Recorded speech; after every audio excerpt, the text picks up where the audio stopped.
Thank you for waiting. I finished checking your Adventurer Handbook. Here are your commission rewards.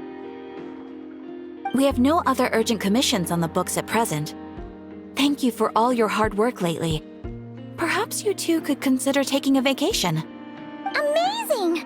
Paimon never thought we'd end up having downtime and not cry.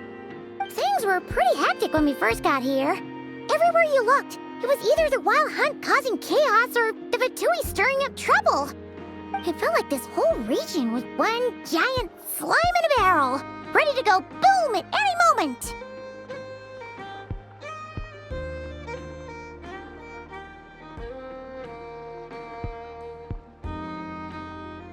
Sure have. Things were looking pretty dicey, but in the end, we managed to turn it around. Whoa! Paimon just got deja vu! Oh, that's right. It's because we've done this like a million times now. Ah, yes. Are you two aware that the Moon Prayer Night is soon to take place? Oh, yeah! Llama told us that was coming up soon. Wait, why do you mention it, though? Do people in Nasha Town celebrate it, too? Paimon thought it was just for Moon Goddess worshippers. You're partially right. Most people in Nasha Town just see the festival as an opportunity to do business. They do not concern themselves with the religious element. The festival was first celebrated by the Frost Moon Scions. On this day, they would wear moon prayer blossoms and celebrate the birth of the moon goddess through song and dance. They would also prepare food and handicrafts and give them as gifts to others. Over time, it became Nodcry's most lively festival. Oh, sounds like fun! Great! Well, in the meantime, since Catherine doesn't have any commissions for us, let's focus on some personal business instead. When we first got here, you mentioned that this was where your spaceship landed? We didn't get to follow up on it at the time, because we got wrapped up in that whole rare air situation, but now we can finally start investigating it properly.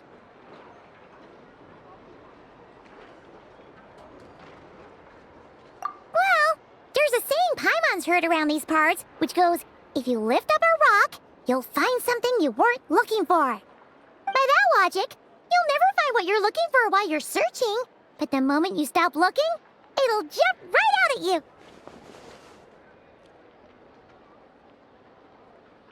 Could be worth a try though, right? Anyway, Paimon suggests we focus on other stuff we want to do for now, and just keep an ear out for spaceship-related intel as we go.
What's wrong?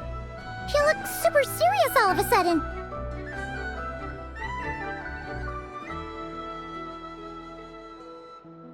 Huh? Paimon gets why you'd be concerned about Columbina, but what does the doctor have to do with anything.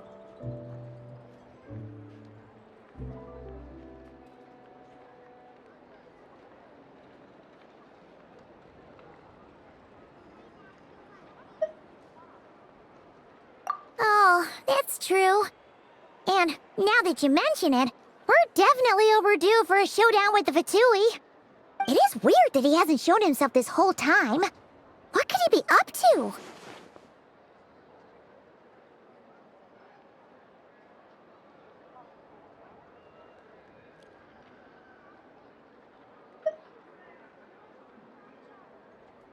True. Paimon would much rather deal with Marionette anyway. She says the meanest things, but when it comes down to it, she doesn't seem like a bad person. Maybe it's the pressure of being a Fatuse? Especially as a Harbinger. Does she feel like she's gotta act tough to keep up appearances or something? But then, every time we headed out with Rarier, she always wound up having to repair Polonia and her other robots. That's gotta sting. Losing face always hurts more for people who care a lot about their image. She's probably still furious about it.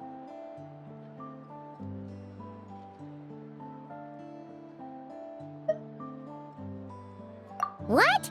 Relax! She's not even here! Huh? What's the matter? Oh, nothing. Sorry, we'll be on our way now. Where are we again? Oh yeah, Columbina? Right, yeah, let's go see Columbina.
She's sitting up!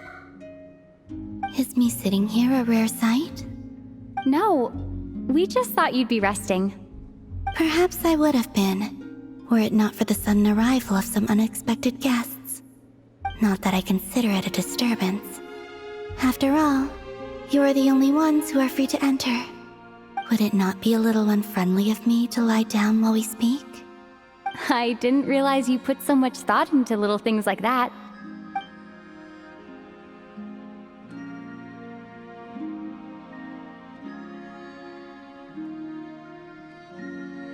Only sometimes. There have been moments lately where I think about you and your companions. They are warm, mysterious, and cozy memories. Very few of my past memories are anything like that.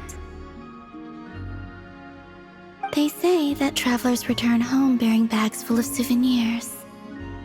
But my luggage was empty, and I believed it would stay that way. Return home? So, you're still planning on returning to the moon? Yes. This planet continues to reject me, reminding me that I do not belong here. If I remain into that, there will come a day that I disintegrate. And I don't mean reduced to dust, or turned into food for the flowers. I mean, I will cease to exist entirely. Alright then. Well, we're sure gonna miss you. But it sounds like we'll have to say goodbye. How do you intend to return? The moon prayer night is soon to arrive. On that day, the moon will be closest to Devat. The Kuvaki in this land will reach its peak at that time. I merely need to grasp the tide, and with relatively little effort. Oh, Paimon gets it! It'll work like a slingshot! You make it sound like she's gonna get blasted up to the moon. If I did that, I suspect I would crash into the false sky. I will be using a much gentler approach. But I do like the analogy. It's fun. You see? She gets Paimon's sense of humor. In the blink of an eye, the time has come to part ways. It does feel that way, doesn't it? Time seems to fly fastest when you are enjoying it. I have always thought of myself as a wanderer on this earth, and it has never expressed any desire to keep me here. Yet, just as I plan to depart, it tugs at my arm. Is this a gesture of affection? Or is the world mocking me? Oh. Were you hoping I can answer that? Yes.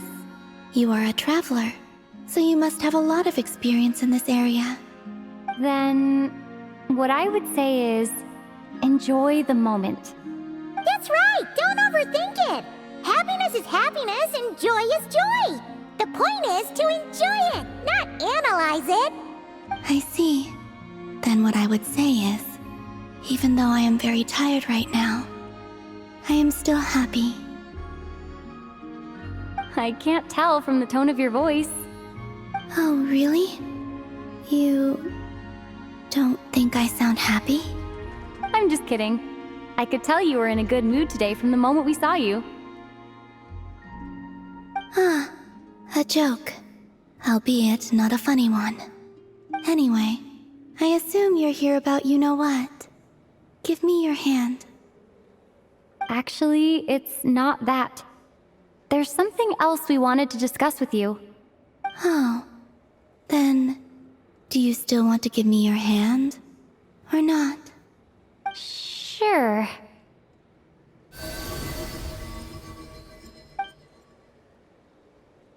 Thank you.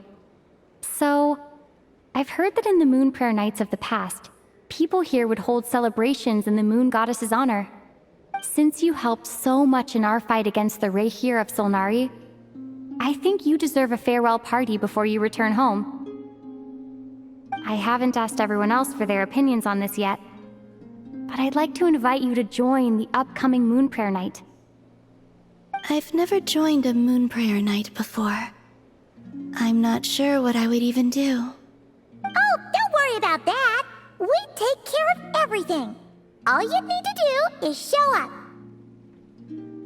Of course, there's no need to force it if you're not feeling strong enough. It's just, this kind of felt like a golden opportunity. But they call me Kutar, and the Fatui have an arrest warrant out for me. I shouldn't appear in public right now.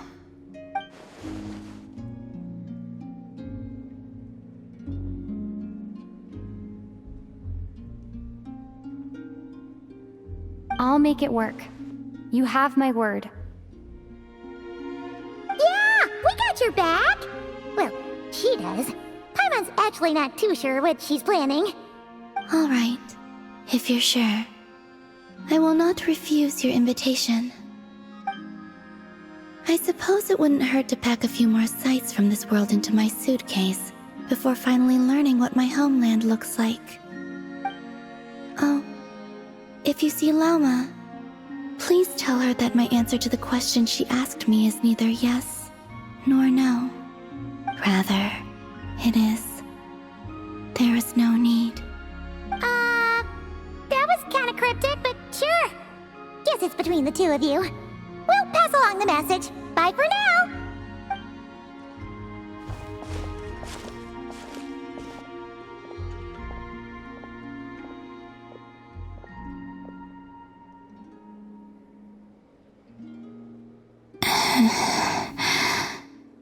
And also, I do not know.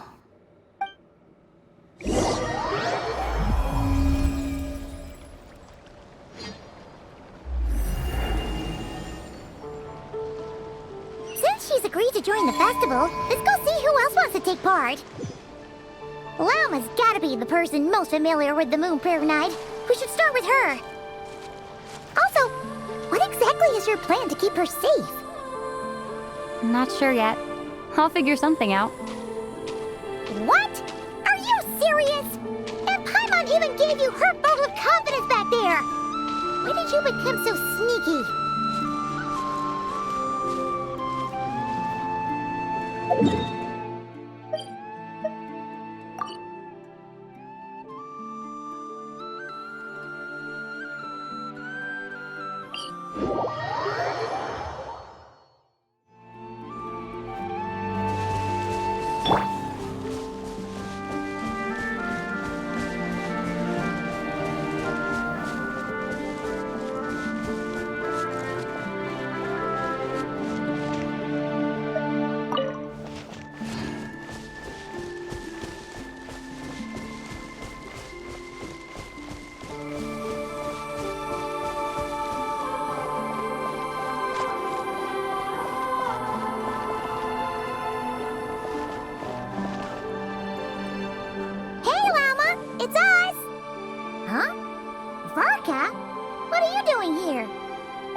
Beats me. I had a bit too much to drink last night, and when I woke up, I was on Hisi Island. Mr. Varka is helping to oversee Nasha Town's preparations for Moon Prayer Night. He is here to go over some details regarding the decorations and custom cloth designs. Right, yeah, that too. What do you mean, that too?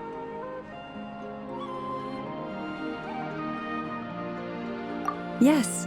Celebrating this festival is a long-held tradition here in Nordkrai. On this day, the crescent moon at the top branches of the verdant crest turns into a full moon, and the moon prayer blossoms bloom with a special radiance. Our people take these to be blessed omens. It's an especially welcome event coming off the back of all that nasty business with Rare. Everyone got put through the ringer recently, and now they're looking to turn their fortunes around. The big shots in town all agree that a big, lively celebration is just what we need to rebuild people's faith in this place. No wonder Catherine said that people weren't so bothered about the religious element. That's right. It's become more of a local custom by this point.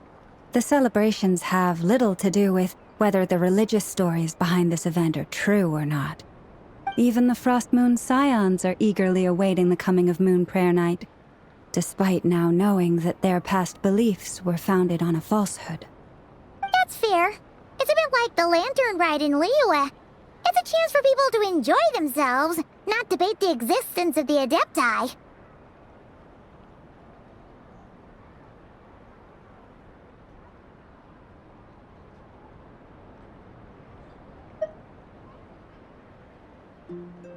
Oh, one other thing! We just went to see Columbina. We went ahead and invited her to take part in the festival this time. Hope it's okay. Wait, so... you mean she agreed to it? Huh. That's quite a surprise. Then I suppose that she intends to return to the moon on that day. Oh, yeah! It's kind of a complicated process, but basically, it's like a slingshot.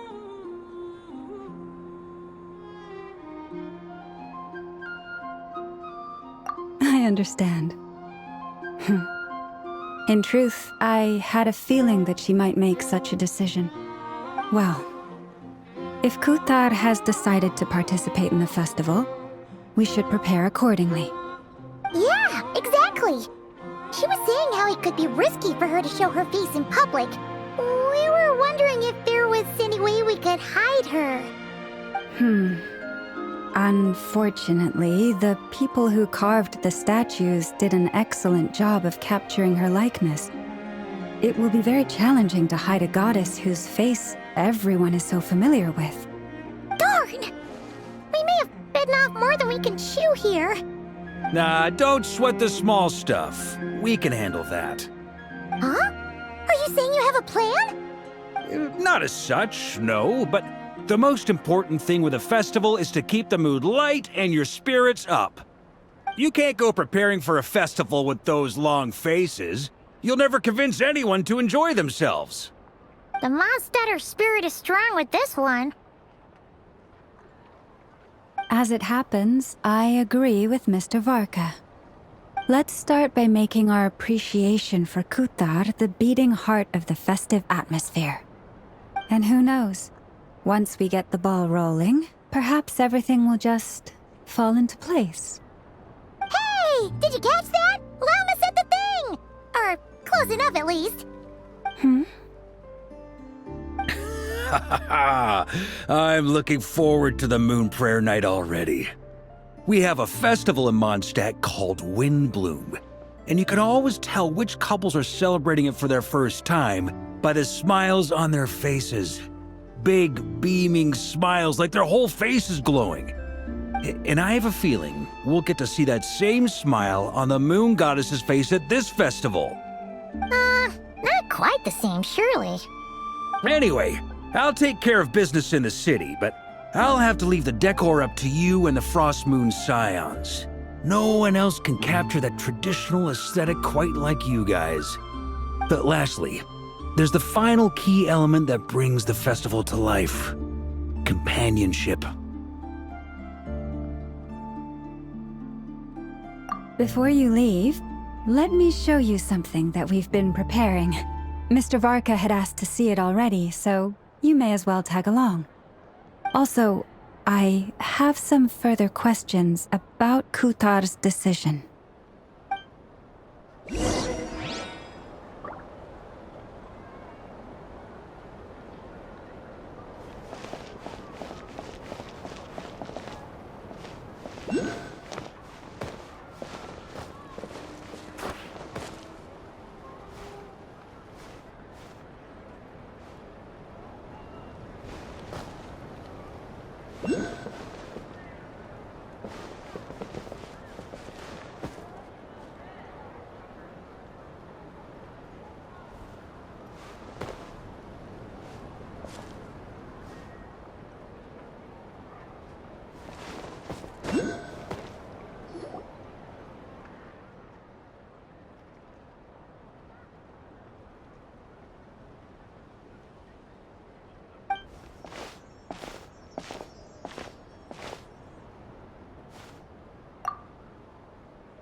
something fun.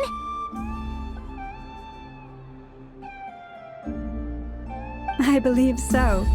Kuhenki seem very skilled at playing drums like these, although I'm not sure where they learned it from. Maybe it's an innate talent? In their eyes, they're probably just playing with toys.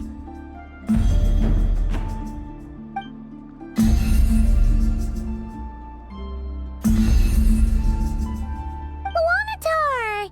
You want to play too?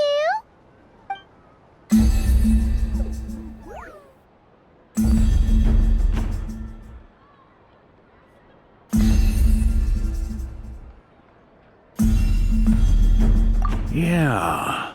She looks more confused than anything. Maybe we can teach her next time if we get the chance.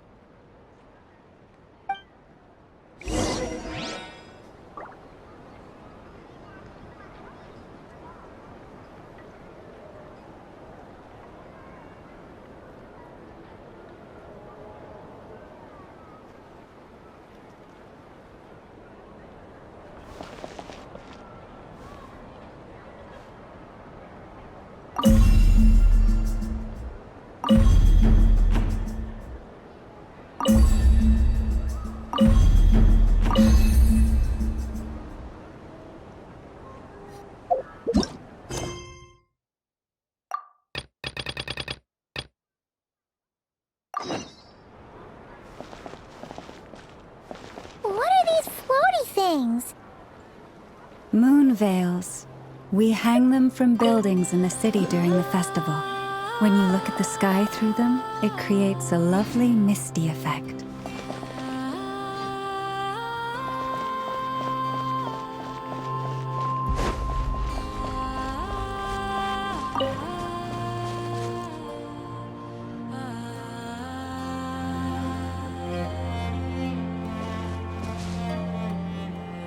Everyone seems hard at work.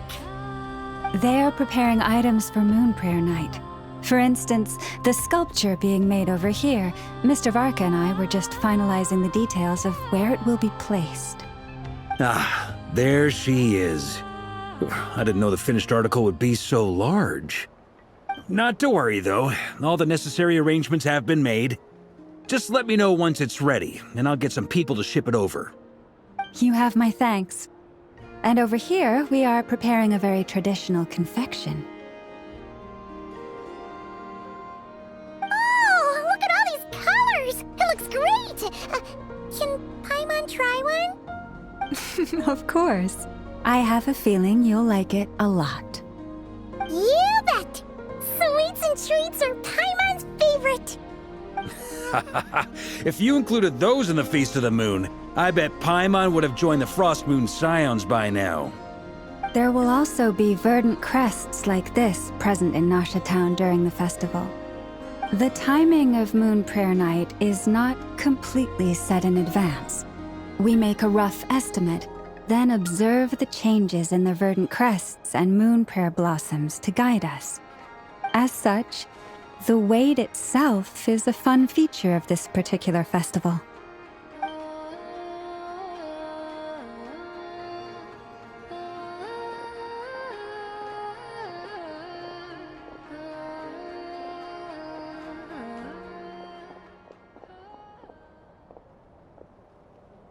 Let's talk here.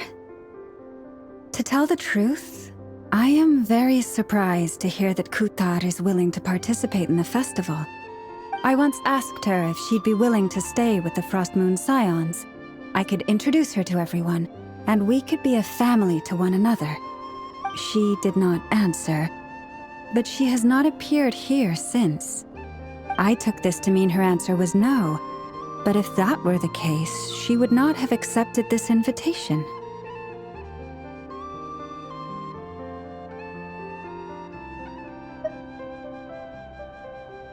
Ah. I see. Maybe she is right.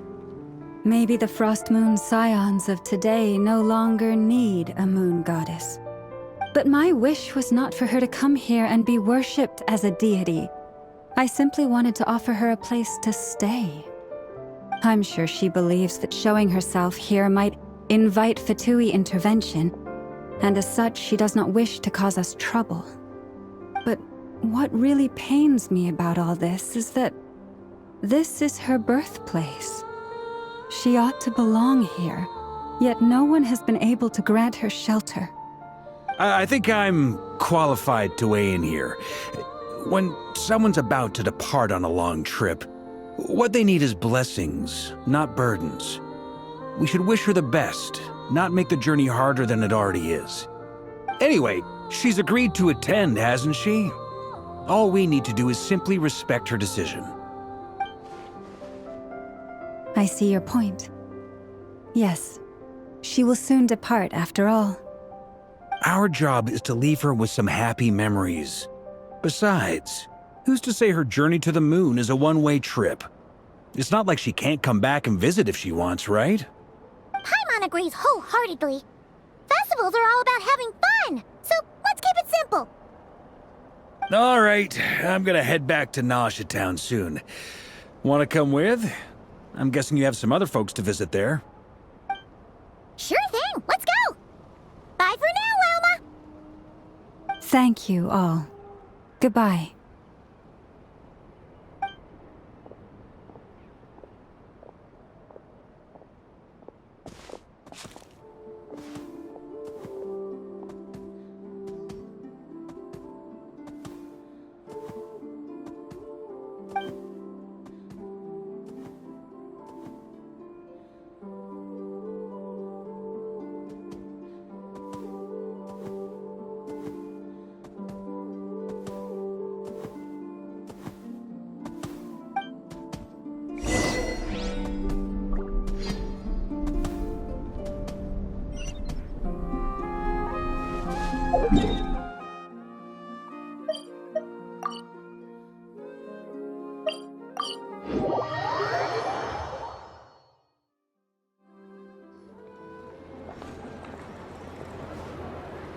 Huh? Hey, over there! It's Durin and Albedo with Flints! What could they be chatting about?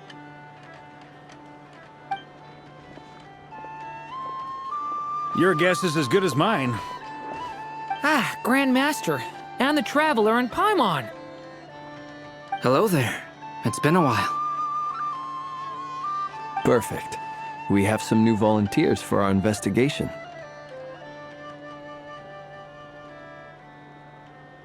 Wait, let me guess.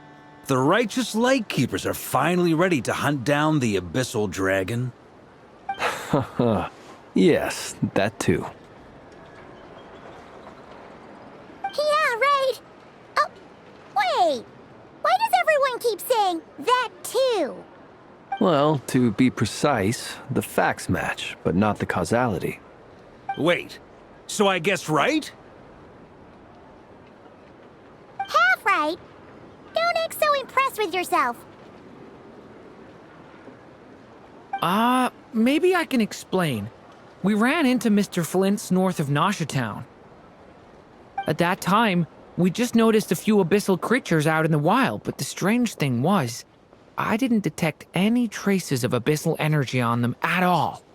On closer inspection, we realized that they were not real monsters, but something akin to reflections in the water, or perhaps a mirage. Huh? What do you mean? Like, you could see them but not touch them? Exactly. It was very peculiar.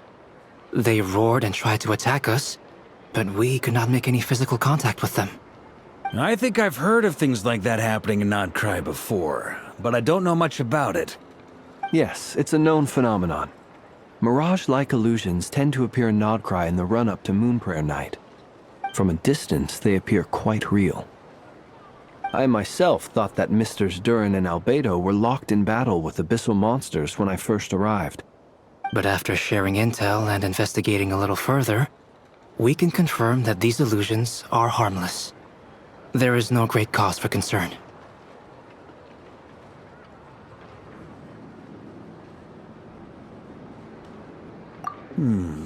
All the Mirage stories I've heard are either animals, rocks, or small houses. Abyssal monsters, though? That's a first. It's a first for me, too. so I'm planning to look into it further just to be on the safe side. I intend to inspect a few more locations. What about you two? Any plans? Alice contacted me a few days ago. She'd like me and Duran to assist her with an experiment. But we lost contact shortly after receiving the message. I'm sure that comes as no surprise to anyone familiar with her. We don't know when the wind will blow, yet when the wind blows, we will know. That, in a nutshell, describes how Alice operates. Yeah, that tracks. Okay. Well, I suggest we investigate this Mirage business in the meantime. It's piqued my curiosity, and I'm pretty sure I know someone who will already be 10 steps ahead of us. Well said. Right? Whatever's happening in Norte, she always seems to be the first one to know. Let's go see what she knows. We can invite her and her staff to the festival while we're at it.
You're right, I have noticed. There's certainly something a little fishy about this situation.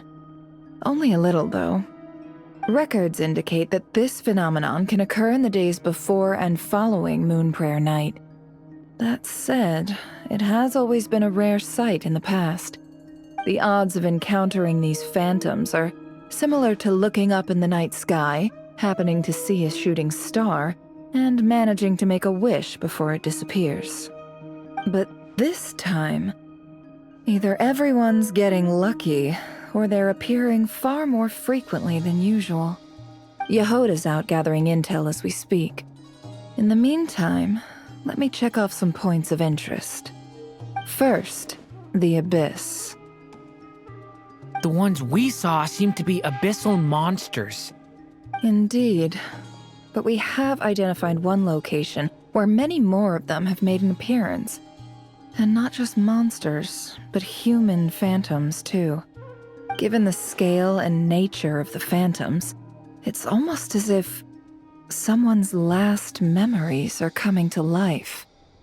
Or perhaps the memories of multiple people. Oh. So you mean the phantom monsters are hunting down the phantom humans? Exactly. The phantoms can interact with each other, but we have no means of intervening. In addition, some of the human phantoms would seem to be from the very distant past. This is clear both from the clothing they wear and the stories they tell. They claim to be from Hyperborea, a name which I've heard from Lauma before. If this is true, it means they must be from 6,000 years ago. Did Paimon hear that right? 6,000 years? It sounds like this merits further exploration. That'd be a big help. I'll leave it with you, Albedo. My knowledge of ancient history is non-existent. I used to doze off every time the pre-Knights Favonius era came up in class. It's quite a miracle that you were able to understand these phantoms' speech, given how long ago they lived. I suppose you're right. But I'll leave the archaeologists to ruminate over that conundrum. As an intelligence broker, my sole interest is in the value of the information I gather. Which, in this case, hopefully means earning myself some good favor with our dear Lady Moonchanter. So calculating. Whew, this intel broker logic always catches Paimon by surprise. Sounds to me like we could split the work up. I think the abyssal phenomenon is best left to Albedo, Flints, and me. Agreed. It coincides with my duty as a lightkeeper. For my part, I'd like to understand the abyss better. Even a little knowledge would go a long way. This is certainly a rare opportunity to study the abyss. But even rarer, perhaps, is the chance to make contact with the ancients. The Curatorium will take the lead on investigating the Hyperboreans. We put in the work to learn what we know so far. It seems only fair that we get some quantity of exclusive intel. That just leaves our trusty team of 2 unassigned.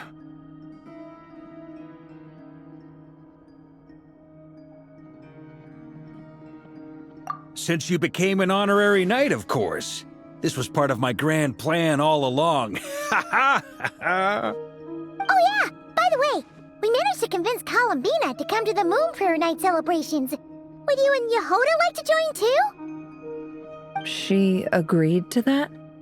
Huh. Quite an achievement. Never underestimate the traveler, I guess. I'd be happy to join. No point shutting myself inside when the streets are all decked out. I doubt any clients will be visiting during the festival in any case.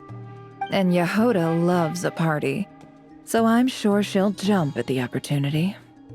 No, no, no, no, no, no, no, no, no, no! Way to contradict me in front of...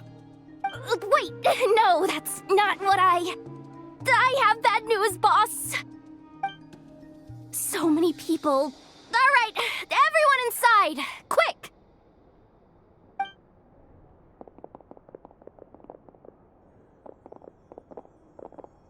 This is gonna sound crazy, but hear me out. I saw one of those phantoms at Star Sand Shoal, and it was some sort of flying ship. Like a spaceship?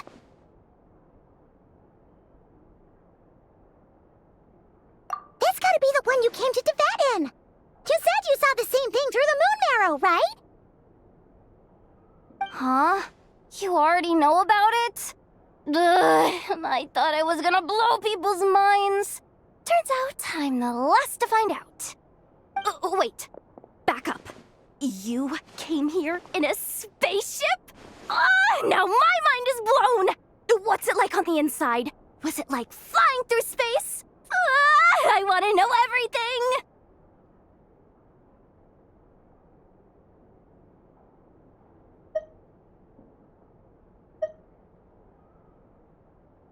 Yep, exactly. Huge discovery. You're the best, second best intel broker in the world.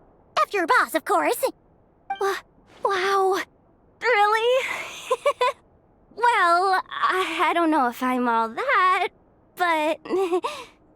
I guess that decides where we're heading next. Come on, don't look at me like that.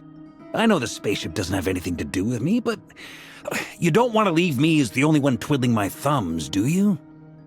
Please? Fair enough. You can tag along. In that case, let's meet back here to discuss our findings once we're done. I wish everyone a productive investigation. You too.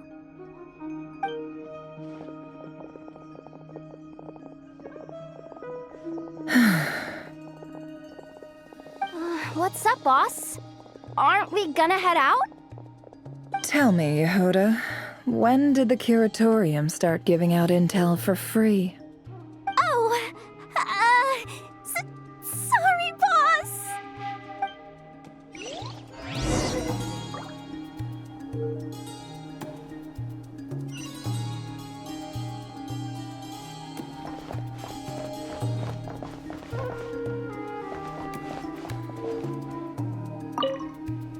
We can't unshare information any more than water spilled on sand can be put back in the bucket. I'll just have to balance the books some other way. Please, boss. There's gotta be another way. Who knows? Depending on what they find, maybe this will work in our favor. Please don't find me. Please!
What do you know? Yehuda was right on the money.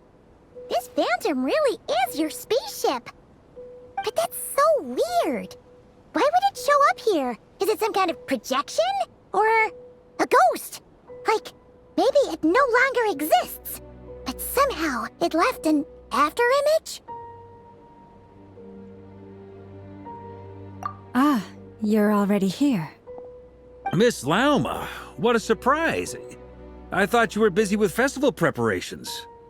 I was, until one of our people informed me that a strange sight had appeared at Star Sand Shoal. No one's ever seen something quite like this before. I thought I should see it for myself. Same here. Oh, so we heard that these things appear around the festival period.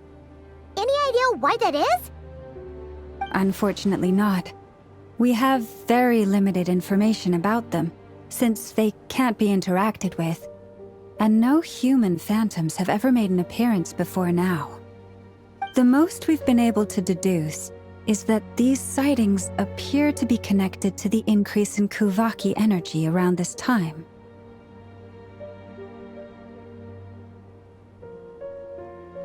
Yeah, seems like that's all we can do. This is all so confusing. Allow me to lend you a hand.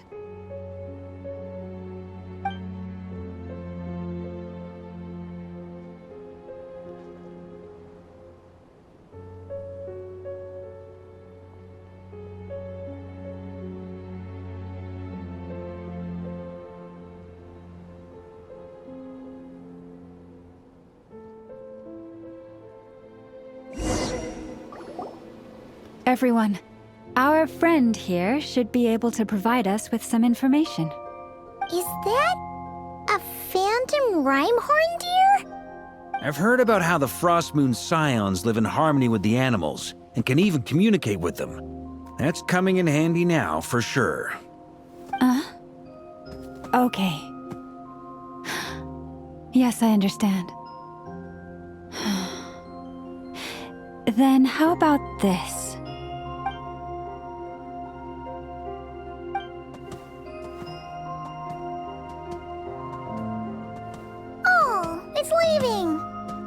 It appears to share our curiosity about this giant spaceship, so I asked it if it wouldn't mind investigating along with some friends.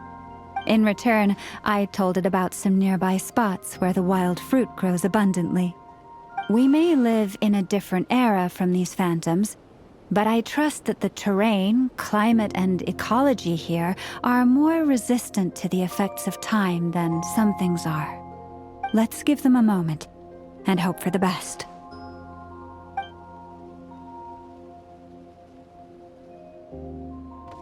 All back together? Must have been a lot of fruit. Indeed. Now let me ask them some questions.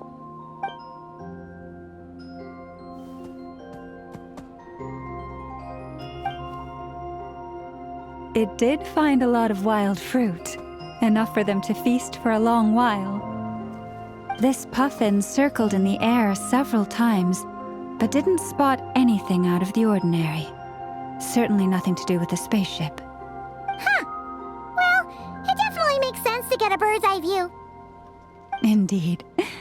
Other than that, I was also thinking that the world these phantoms see is also different from ours. Oh, I get what you mean. The wild fruit exist in both times and spaces, but there might also be things that only exist in that space-time, which we can't see.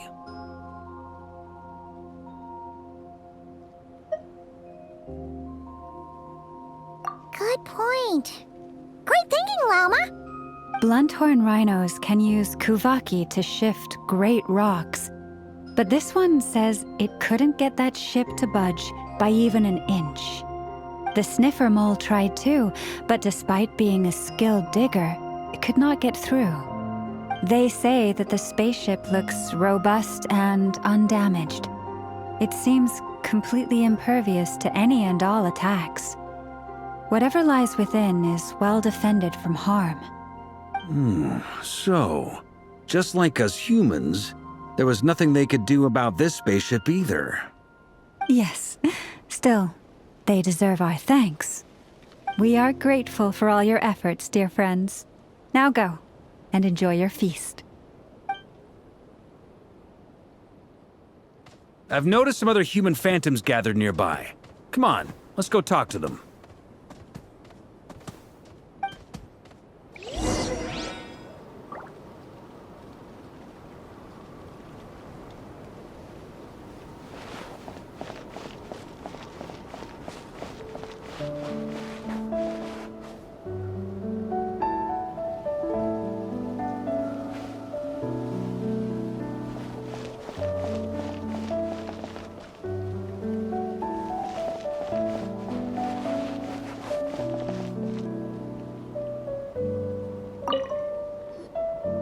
What is this thing? I've never seen it move, and there's no way to get inside. Goodness knows. My grandpa says it's been sitting here at least since his grandpa was still alive. What about his grandpa? Did he say anything to your grandpa's grandpa about it? Huh? I don't know. In all likelihood, it was here back then too. Hard to imagine something this huge could move. Guess that means that as far as they're concerned, this ship's been around a long time.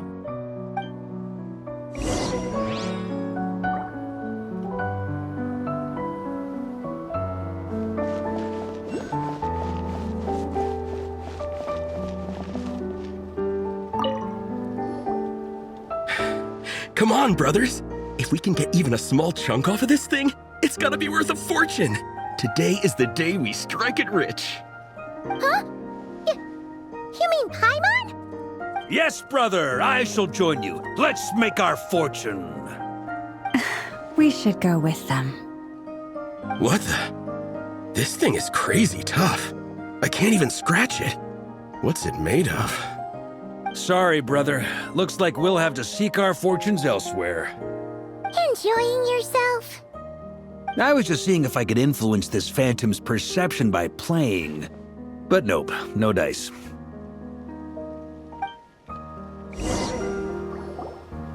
I'm sure we're all starting to build up an idea of what's going on here now that we've spoken to some of the people. These phantoms are reenacting real historical events in Nodcry. It's almost like we're in some kind of interactive stage play. We can talk to the actors, but the plot is fixed and we can't influence it.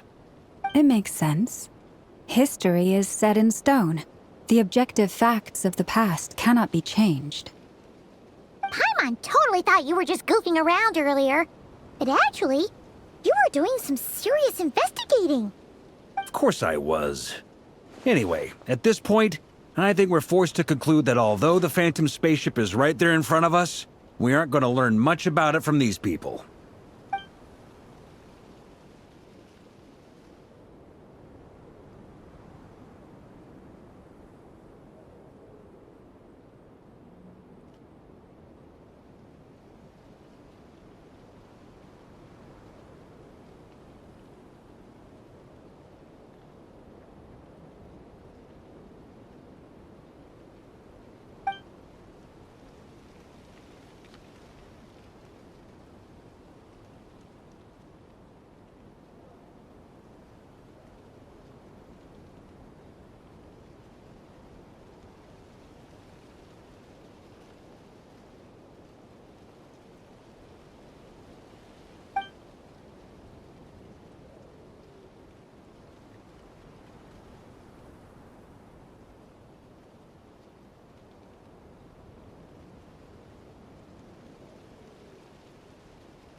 Don't be discouraged. If nothing else, this is proof of the ship's existence. And think about it. So many people tried to hack their way inside, but no one could get the door open. It's made of very tough material. To me, that says that we'll either find the ship itself or the story behind it. It's just a matter of time. Huh. Every now and then, when Varka gets serious, he actually does seem like Grandmaster material for once. I wonder how the others are doing. Let's head back for now. Sounds good. Also, drinks are on me if Team Knights of Favonius is the first to finish. Wait, we have a team name now? Am I in Team Knights of Favonius as well? You're very welcome to join. We've even got a cathedral ready for you. Isn't that technically blasphemy? You wouldn't dare make a joke like that if Barbados was in earshot. Nah, I'm sure Barbados doesn't mind a little harmless blasphemy once in a while.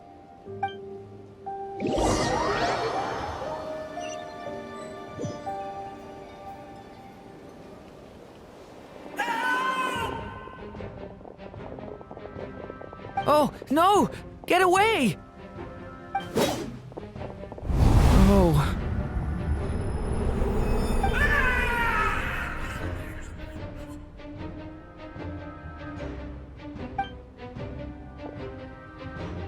I know it's hard to stomach, Mr. Duran.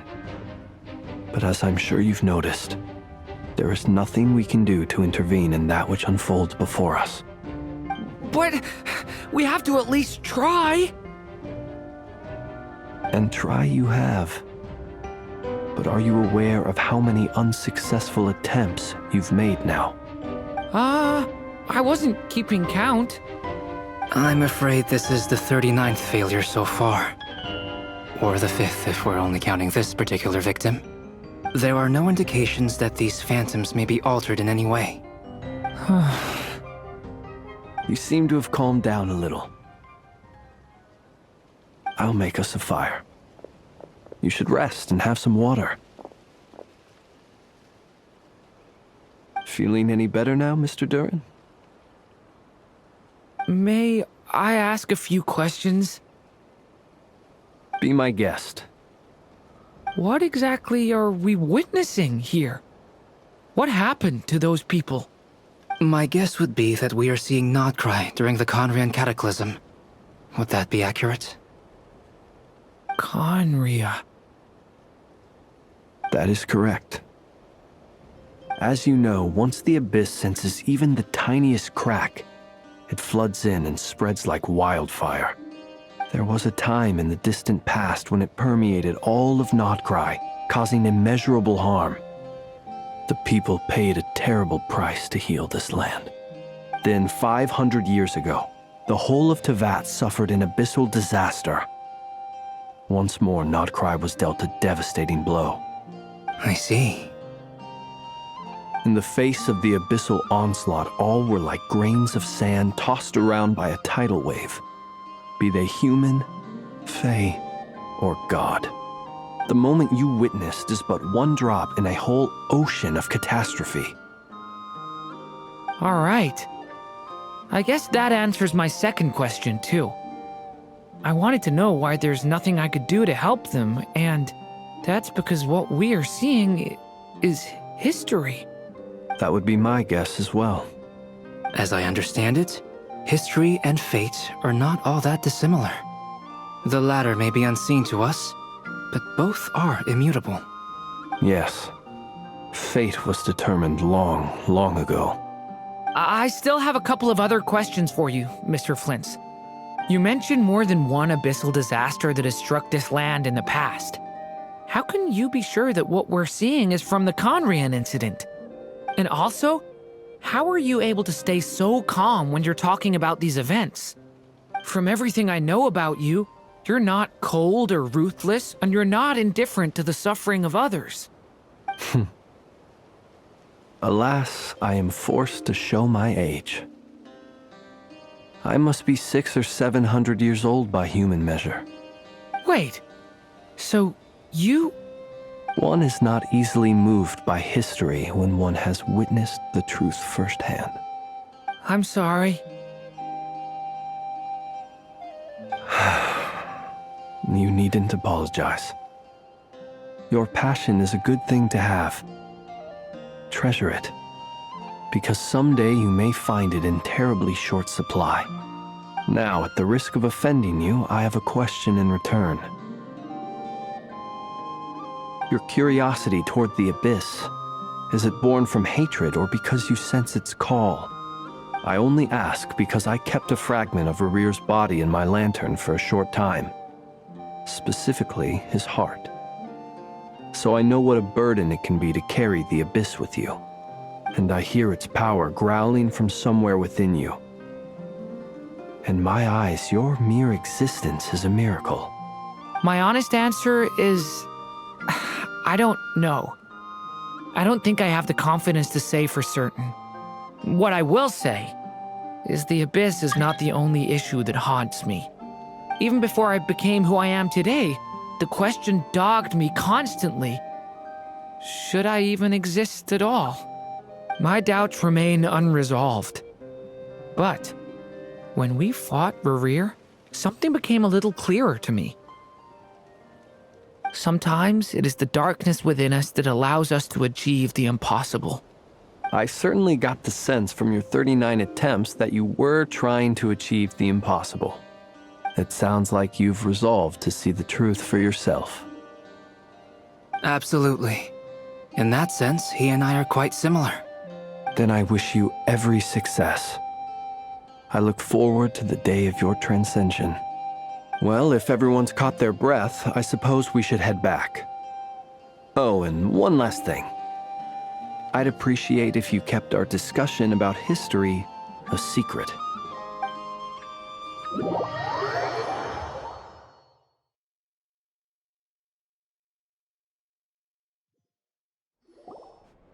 Incredibly, our separate investigations led us all to the same conclusion. Hooray for consensus! Yeah, but we barely learned anything, though. I totally thought this would be the mother lode. Talking with the ancients? I mean, come on! But nope, all we got was useless snippets of conversation. And all this stuff about moons and hyperopia. What a load of baloney. Seems like people back then had a few screws loose. I understand your frustration. We found the same issue. Each phantom only showed a very brief moment in time.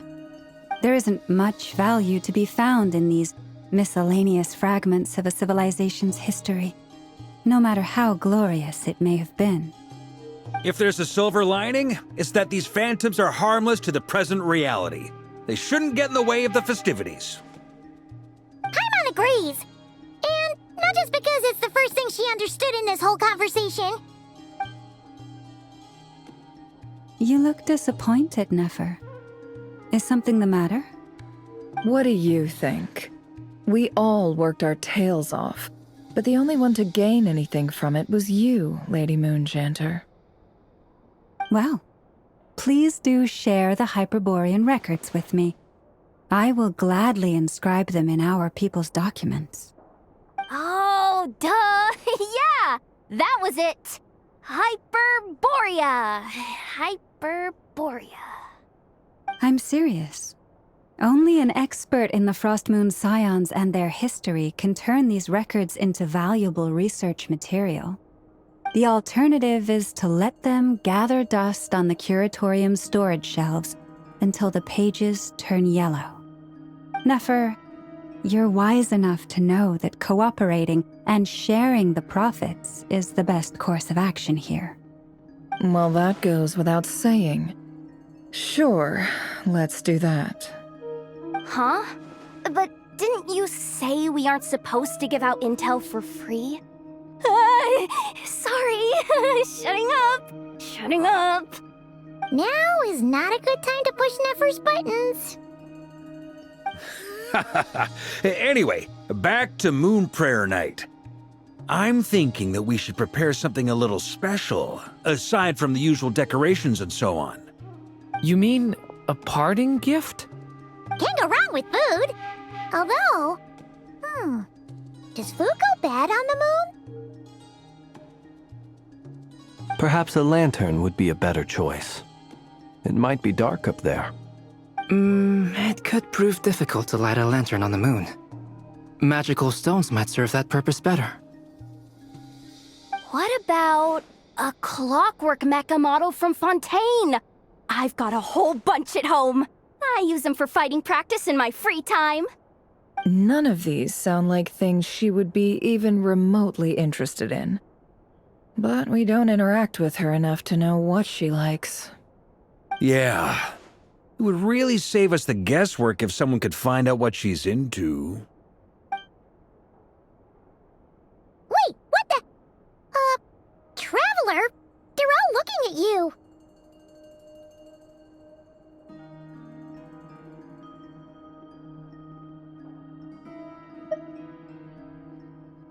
Great! Haha, problem solved. Now, I need to stop by Dory's. Gonna need her help sourcing a bunch of stuff for the festival. Then let's leave it there for now.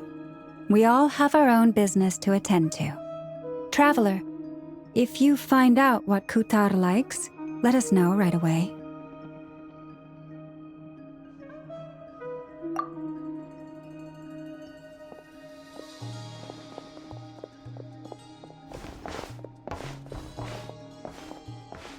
Is something the matter?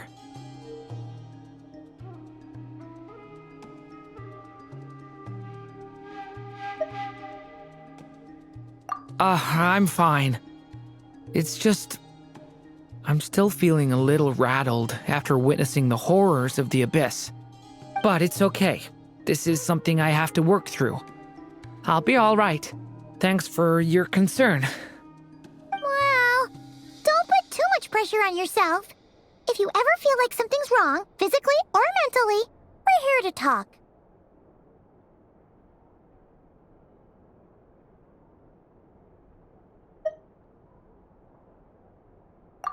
Come on.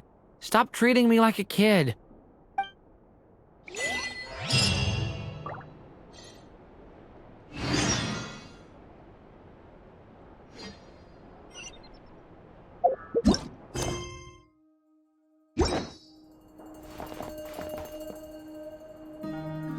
Which is why we need a lantern guaranteed to work on the moon.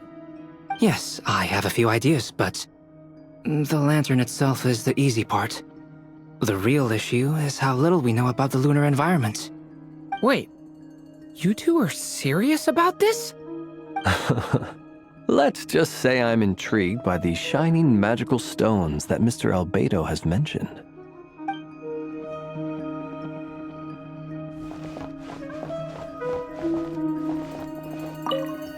You should get going. It's important that we ascertain what Kutar likes.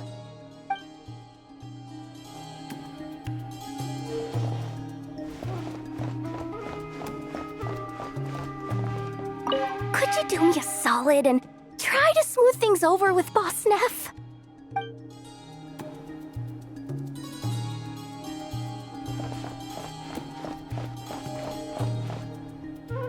Miss Lauma, would you accompany me into town?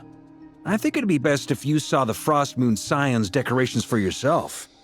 Very well. Let's go.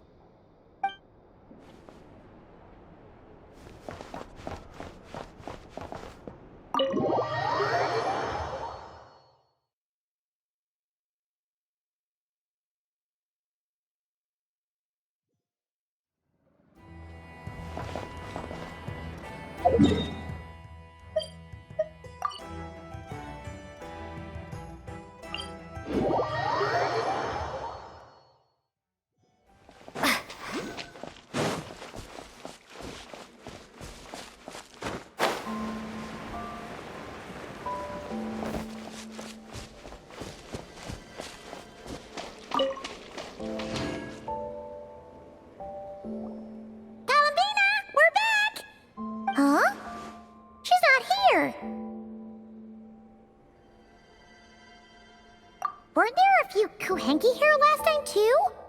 Where did they all go?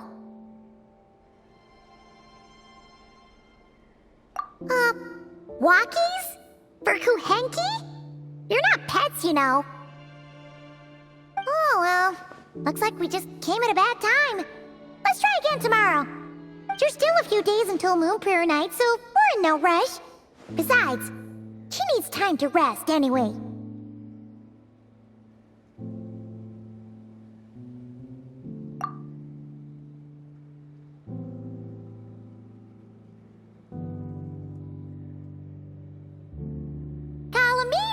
Are you back yet? Oh, how strange.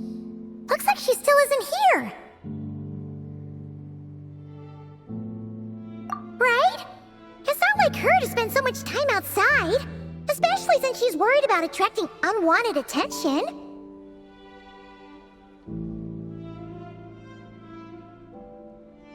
What about Luonatar? Luonatar, you there?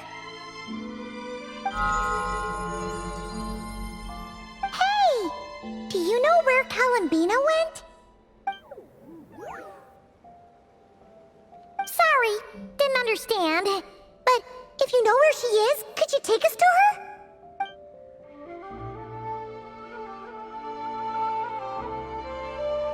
Yeah, that's even stranger.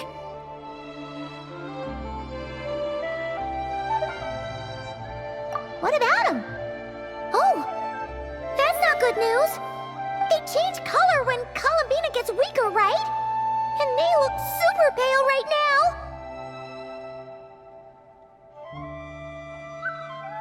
Good idea.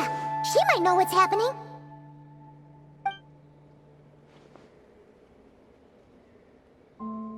Lauma! Ah, it's you. How is Kutar? Is she okay?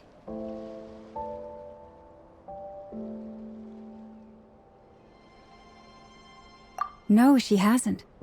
I came here to check on her after I noticed the flowers had changed color. Based on past precedent, she must be very weak right now. Even getting up to walk would be a struggle. It seems unlikely that she wandered off outside. Not to mention that she doesn't do that at the best of times either. So yeah, this is super weird.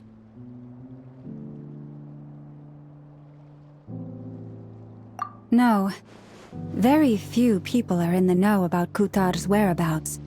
And if anyone suspicious had visited, they'd have left some sort of evidence. Come on, let's go to Nasha Town. If anyone has seen her, someone there will know about it. It's not Krai's information hub after all. Makes sense. Let's go!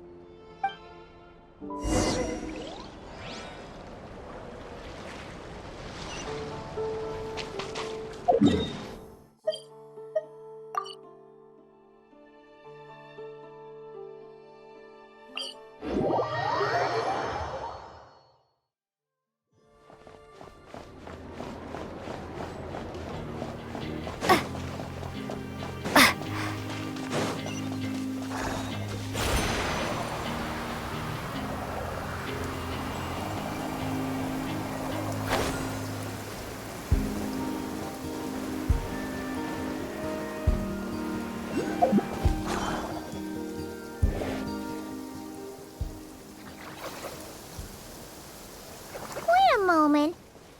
Is it just Paimon, or is this stall kind of suspicious? It's never been here before, right? No, I don't recognize it.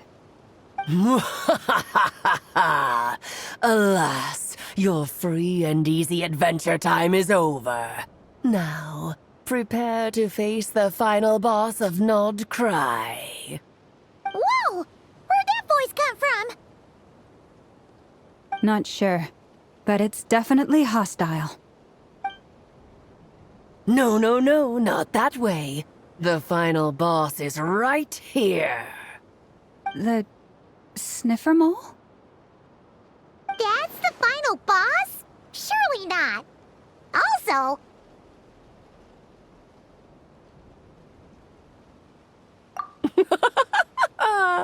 Okay, the jig is up.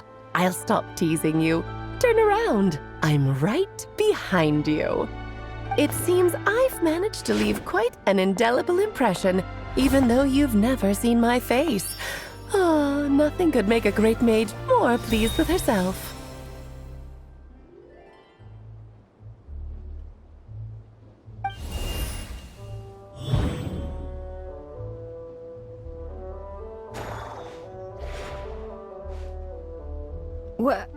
What is going on? I've heard that all the big shots in Teyvat have long, wordy titles that stun people speechless when they make their entrance. Unfortunately, none of them are affiliated with the Hexenzirkel, and we ourselves keep a very low profile. The notorious name-dropping doesn't quite work for us. Still, I, for one, think I'm really quite amazing. So that didn't stop me from coming up with a title anyway. Alice! It's really you this time? Not a lantern or a Dodoko, but Alice in the flesh? Oh, that's right. So, what do you think? How does it feel to finally meet me? You look like...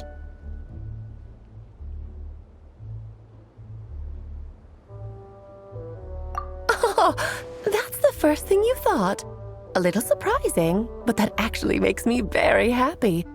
Because that means that when Klee grows up, she'll be just as stunningly beautiful as her mother. So she's a friend of yours? Kind of. This is actually the first time we've seen her in person. I see. Madam Mage, that was, quite a powerful entrance. I certainly won't be forgetting it anytime soon. It's okay, Lauma, don't force it. Paimon will do the honors. This is Alice from the Hexenzirkel. She's a friend of ours, and of Arcus, too.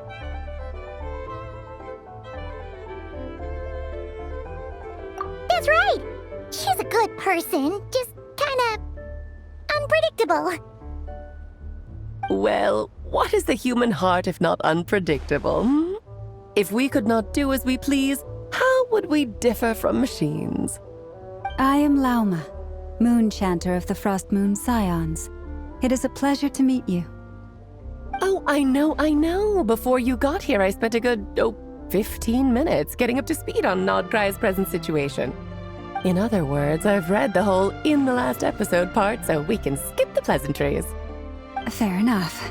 Well, Miss Alice, I can already tell that you have quite a unique personality. You'll get used to it. Paimon sure is. So anyway, what are you doing in Nodcry, Alice? Oh, I thought I told you already. This time, I'm the final boss.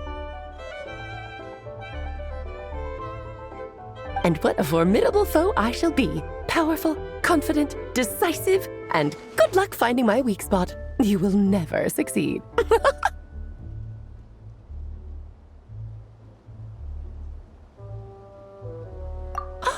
Oh, drat! My one weakness, and you found it in an instant. Fate has been dealt a devastating blow. Thus falls the great Dodo King. Why are you playing along with this nonsense? For funsies, of course. What's wrong, Paimon? Are you disappointed in me? Am I a gigantic letdown? No, it's just... Exactly. And this is the one time you've shown up in person. Paimon figured it would be for something more high stakes than just goofing around. You're quite right. I'm here in Norte because something big happened. Something big enough it caught the attention of the Hexen Circle. It concerns the 3 moons, Tevat's borders, and of course, the moon goddess you are currently searching for.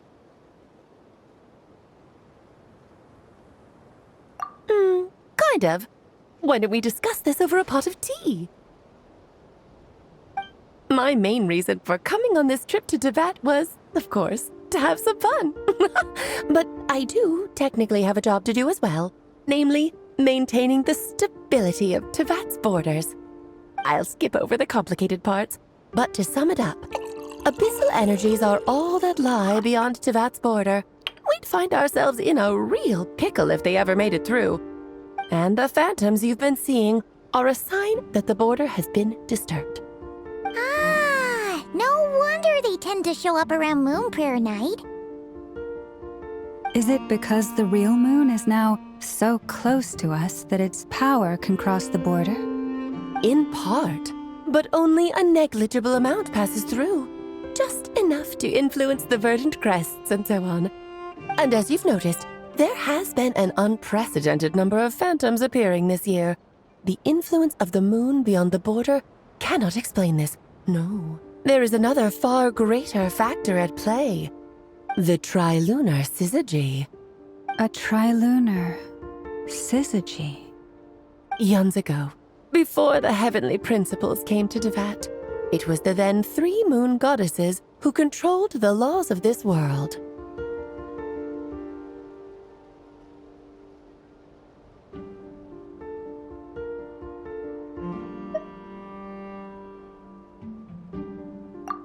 That's exactly it. The 3 goddesses split these powers amongst themselves, promising never to consolidate them into one singular body. This was meant to keep the world stable. But, fast-forwarding to the present, the eternal moon's marrow is with you, while the iridescent moon's marrow, which should never have appeared in this world, has been retrieved. Add that to the presence of a moon goddess in the flesh and... the power of all 3 moons is gathered here in Norte. There hasn't been an event like this since the War of Funerary Flame. And it's having a noticeable effect on Tevat's borders.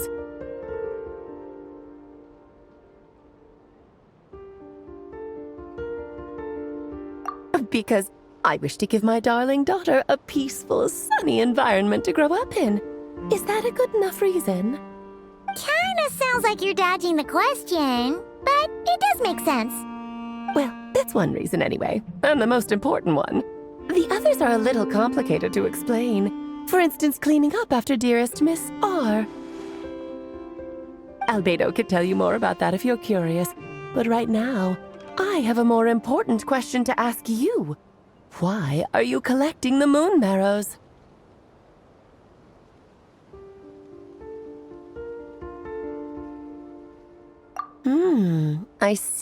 I see. Nicole told me about that legend once. Nicole? You mean Mage Anne? Oh, so you remember.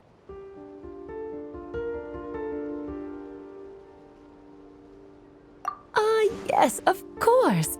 That was a story about fate, her area of expertise. But back to the story of our dear moon goddess. I'm afraid her intended method of returning to the moon is unlikely to work anymore. What does that mean? She may be missing, but she hasn't gone anywhere. She has disappeared.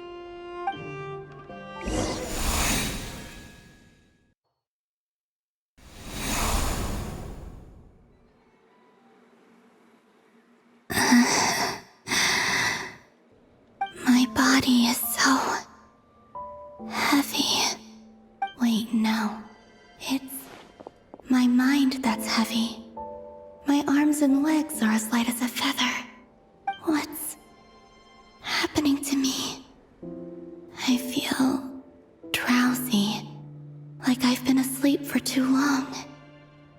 Is it daytime or nighttime? Is the moon out? I think I'll go for a walk.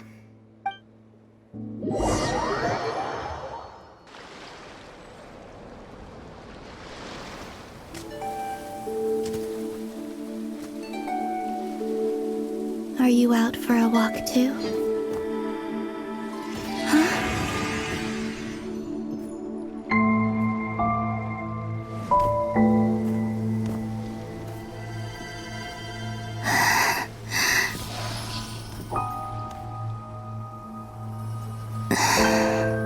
The day has come at last.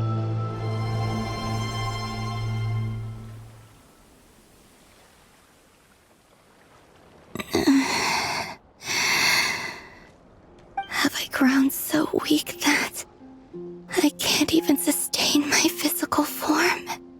But Moon Prayer Night is nearly here. I was so close to returning home. Death is near. Is this how it ends for me? Will I return to the moon after I disappear? Or... I don't want it to end like this. So far, at least, I still exist. Even if not physically, I can still feel. But as my power wanes, I'm sure that too will fade. I suppose I might take one final look at this world. The world where I was born.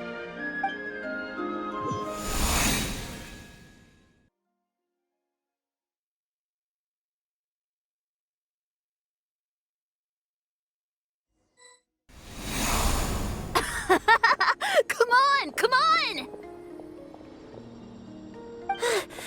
Wait for me! The Frost Moon Enclave. How much it has changed since I was born. These decorations, they're so heavy. It's times like this when you kind of wish men could be priestesses and acolytes. How fascinating. I've never had the chance to be privy to people's private lives in this way. In the past, people would get so solemn and serious the moment I showed my face. Like they were frozen stiff. Karina, Lametti, it's time to eat. Coming. I want to watch them a little longer.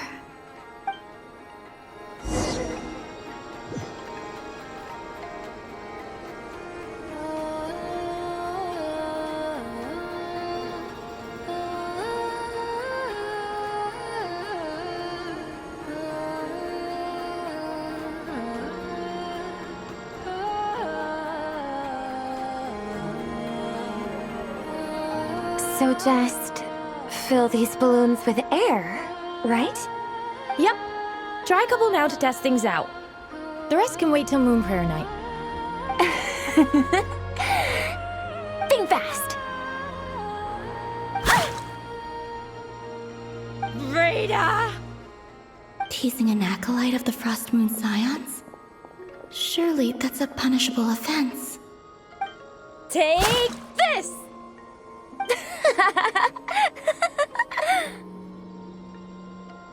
Huh? All right, enough horsing around. Lady Lauma gave us a task. We should get back to it. The task is just to check that the balloons don't leak, right? Doesn't matter if we fill them with air or water. Yeah. Okay, you got me there. And you got me there.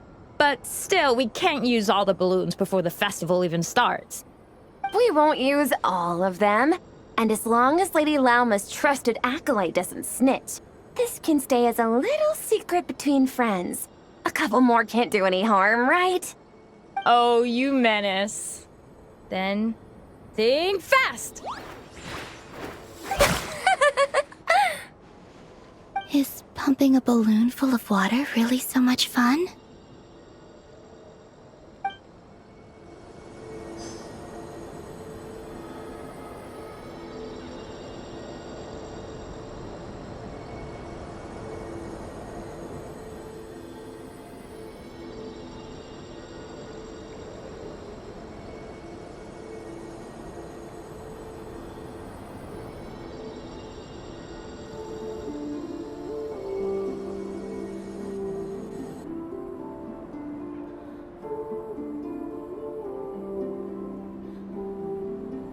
I'm sure you're both tired from playing all day. Come on, eat up.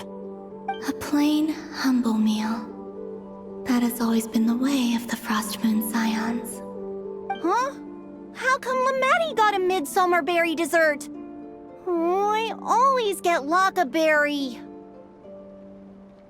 I don't mind sharing. You can have a bite of mine if I get to have a bite of yours. They're sharing food? I've never shared food with anyone before. Even at the Harbinger tea parties, everyone just ate off their own plate. And when I couldn't finish my food offerings from the Frost Moon Scions, they'd leave the leftovers out under the moonlight for the animals to claim. Hey! That was 2 bites! Oh, then you can have another bite of mine. Oh, you too. Oh, don't fret now. Here, have some of Granny's too. So this is what it means to be family.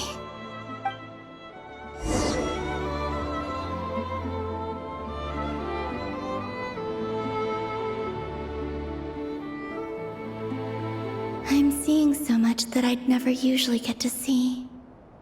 They'd never act like this when I was around. It's nice, being able to just watch people in peace in these final moments. What a rare opportunity. I think I'll go take a look around Nasha Town, too. Maybe the Traveler will be there.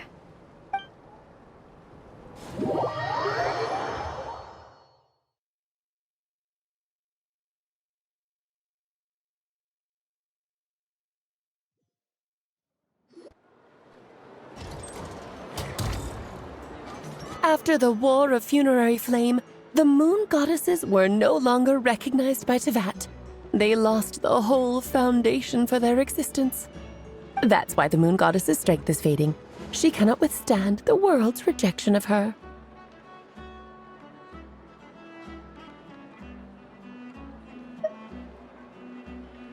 To be more pedantic about it, the moon goddesses did something to offend the heavenly principles, and that's why they were ousted. Something of a recurring theme in Tevat's history. Theoretically, speaking so candidly should put me in their crosshairs too, but they can't tell me what to do. I'll say whatever I want. Anywho, the Moon Marrow energies were but a drop in the bucket for her, and that battle against the Ray Hair of Solnari only weakened her further. Fortunately, it happened close enough to Moon Prayer Night when the Kuvaki concentration here is high. That's the only reason she managed to survive this long.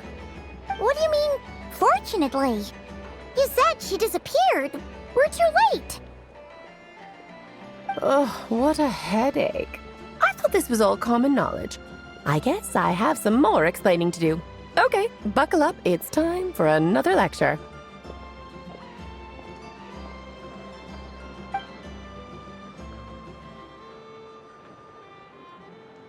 Now, I said earlier that the moon goddesses lost the foundation for their existence.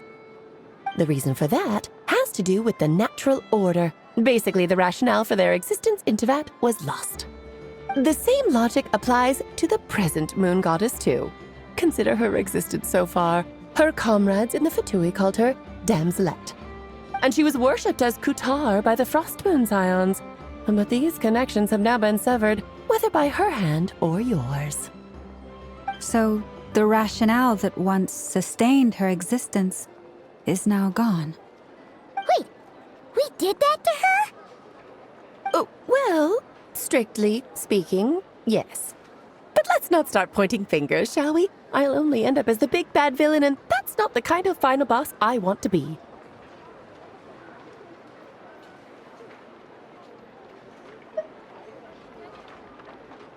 Of course I do. I'm only the greatest mage in the whole entire world.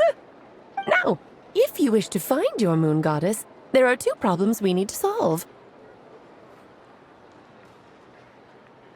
Firstly, we'll need to strengthen the connection between her and Tevat, at least enough to sustain her until Moon Prayer Night. Strengthen her connection? But does that mean I'll have to rally all the Frost Moon faithful behind this? I'm afraid a bygone faith and a former home won't be of any help to her now. Do you know her name? Her name? Yes. Names are very important things. A name is a fundamental concept that anchors one's entire existence.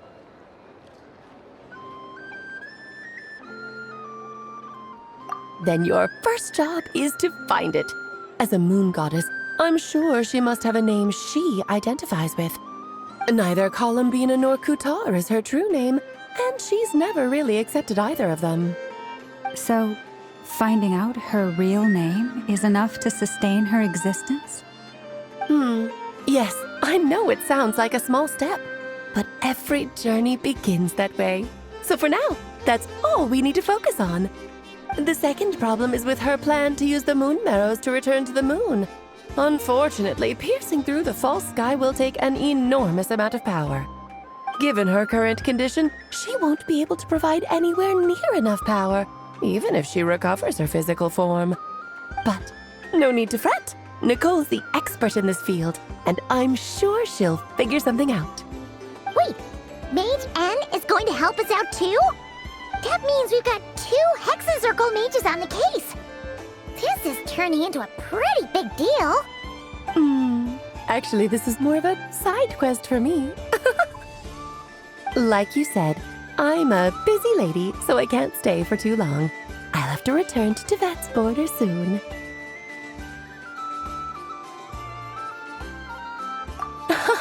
That's the upside you get for looking out for my little Klee.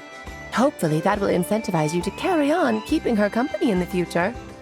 Anyway, jokes aside, you'd better get moving. It will take quite a miracle for the moon goddess's consciousness to hold out till moon prayer night. Oh, I suppose I might as well tell you where Nicole is before I leave. Off you go now. Time to meet your new friend. Oh, yes, and a little suggestion. Don't forget to mind your heads. What? I wonder how Durin's doing. I should really go see him before I head back. You really are super busy.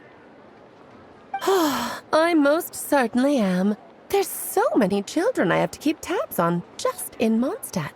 Durin, Albedo, Venti, Varka.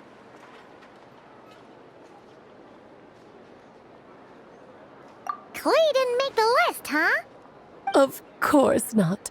Klee is my pride and joy. I have no qualms about her, because she's the best child in the whole wide world. Yep.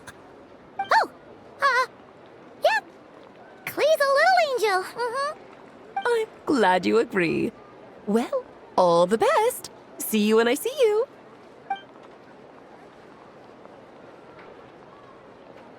She left in a hurry. Yeah, she didn't pack up her stall. Should we handle it for her?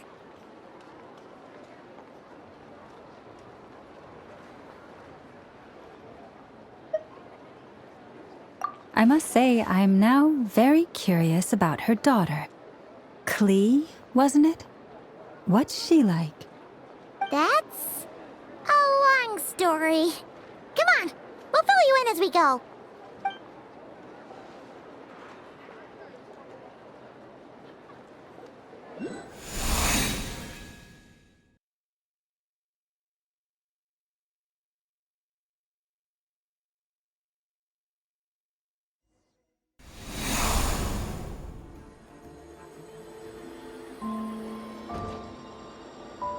What a lively place. I've never experienced Nasha Town like this before. Hey, you old geezer! Your hammer's rusted through! Who are you calling old geezer? Are they quarreling? I'm looking right at him! You've really gone downhill since giving your daughter free rein in the workshop. Can you even swing a hammer anymore? It shouldn't take you days just to fix a single chair. You might as well use that hammer to massage my back for all the good it's doing. Don't run your mouth, or you'll get a back massage that'll put you in bed for the rest of your life. Look, the materials haven't arrived yet, all right? You know how busy it gets in the days before Moon Prayer Night. I'll bet you send all the materials to your little princess. Blood's always thicker than water, huh?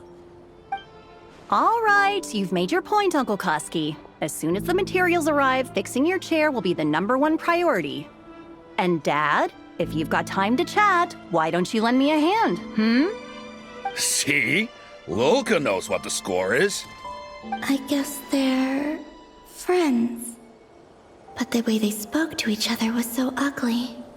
Then again, it wouldn't be the first time I've seen something like this. Columbina! Sing outside my door in the middle of the night one more time, and I'll unscrew your vocal cords. You hear me? Oh, Zandrone. So that was her way of trying to be friends with me. What a pity. I won't get the chance to say any ugly things in reply.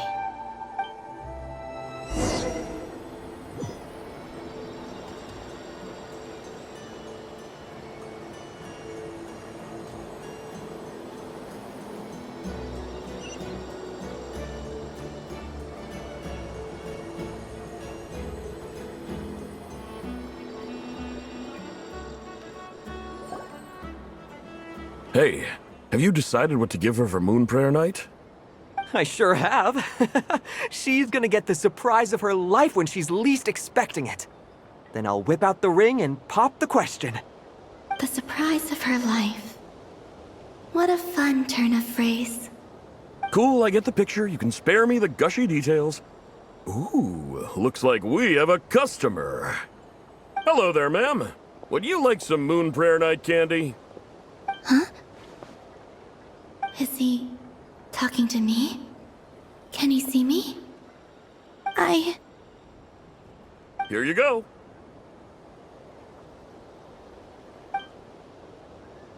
Oh.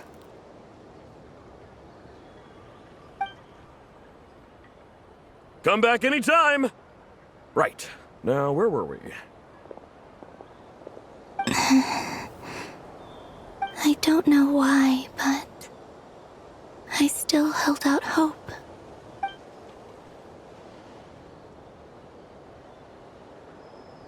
The most important thing right now is to find that mage. This name thing seems super important too, but where do we even start looking? I'd better go pay the Fatui a visit.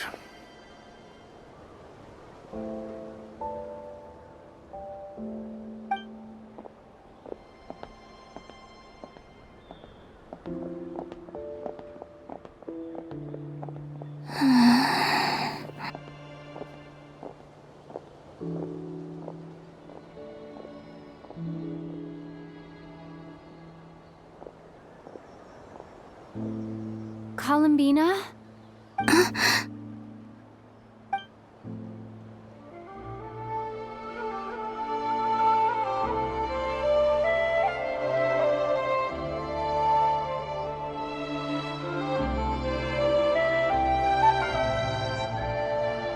Traveler?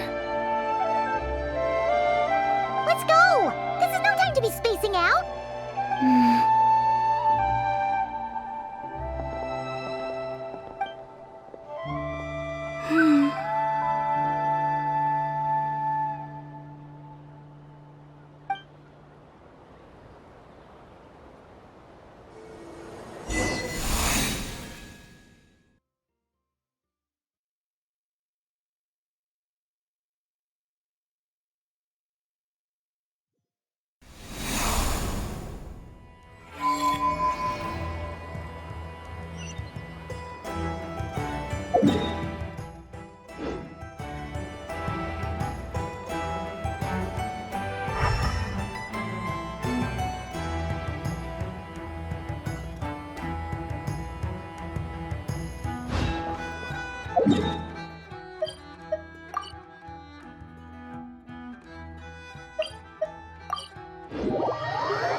Where are they going?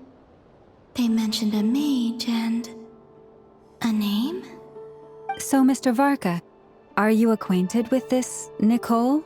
Or should I call her Mage N? Ah, not really. We've never met, though she has come up in conversation. From what I've gathered, Alice kinda took Nicole under her wing. Taught her how to speak in a more ladylike fashion, that kind of thing. Huh. Hard to imagine Alice as an etiquette coach. Yeah, Alice is a larger-than-life personality, I'll give you that. But then again, that's why she's able to draw such an eclectic mix of people into her inner circle. If I remember correctly, being an interesting person is actually one of her main entry requirements. So, if you ever wanted to join the Hexenzirkel, I'm sure you'd both be eligible to apply. Hey! Don't go around making promises on Alice's behalf! I wouldn't dare. I'm just trying to paint a picture of the Hexenzirkel for you. Okay, sure. Anyway, since none of us have ever met Nicole, how are we supposed to find her? We can't just go up to every woman in sight and ask, "Hey, are you Nicole?" Maybe something she's wearing will give it away? Like, a windbloom pinned to her chest or something. Wait a minute. Alice never said Nicole was from Mondstadt. Oh, true.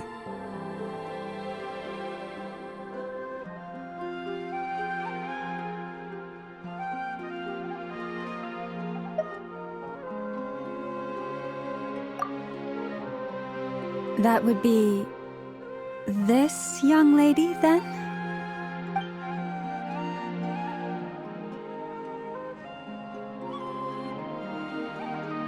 Hey there! Sorry to disturb you, but are you Miss Nicole? Varka, Knight of Boreas of the Knights of Favonius. Alice might have mentioned me before.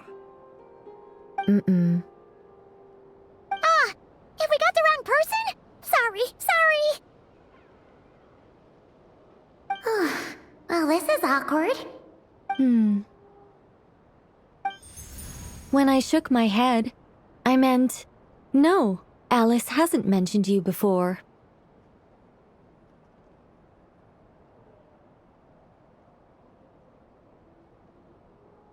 Huh? Where is this voice coming from? My apologies. For certain reasons, I am unable to speak. This is the only way I can communicate with you.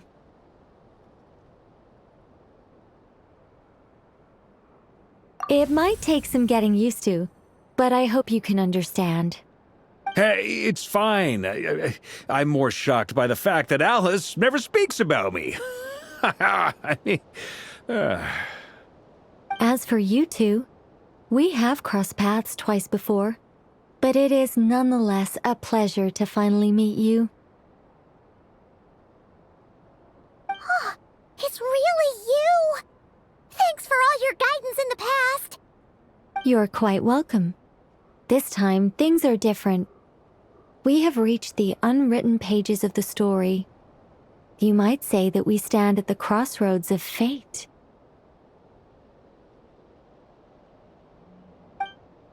Now then, allow me to formally introduce myself. My name is... No, stop! Alice! I can't believe it! I had a whole speech prepared. I'd agonized over every single word. She always picks the worst moments to ruin other people's plans. I'm so sorry about that.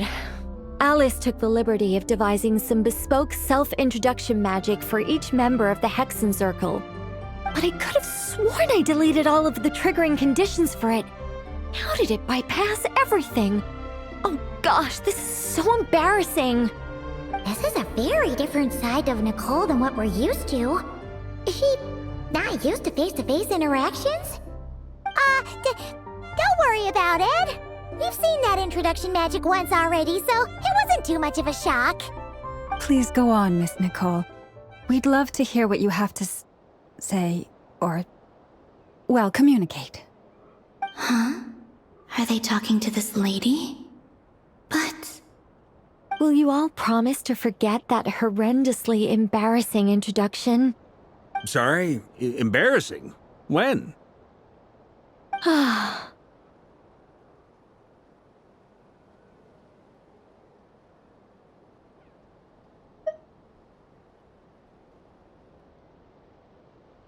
Yes, my name is Nicole, and I am one of a very few angels who have retained both their preferred form and their power. The Traveler and Paimon should be no strangers to this concept. There is another of our kind in Natlan. They call her the Lord of the Night. All right! Paimon remembers her.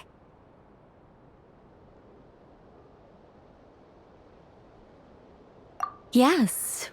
Well, I have retained more of my power than she. It's because I don't have a long-term duty to fulfill. To be more specific, no. We'll be here all day if I get into the specifics. Moving on. If I'm not mistaken, you are here because you wish to learn how one might reach the moon beyond the sky. That's right. Is that something you can give us any guidance on? Yes, I do know a way. It began with the Hyperboreans, who lived after the War of Funerary Flame. Blank looks. Maybe I should start with the background of the war. Or maybe not. It shouldn't be an issue. I'll fill in the gaps for you when we have more time. Anyway, after that war ended, the three moons retreated to beyond the false sky. The Hyperboreans were humans I once aided. They accepted the civilization and creations bestowed upon them by the angels. But despite accepting many blessings of the angels, many among them still held on to their faith in the moons. They were reluctant to accept the new order, even after the War of Funerary Flame. They sought to contact the moon goddesses beyond the sky and receive their guidance. But all three had passed away by that point.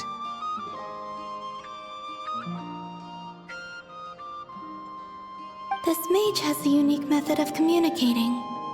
Is she talking about the moons? Yes, but they did not know. And so, still they prayed for the moon goddess's mercy.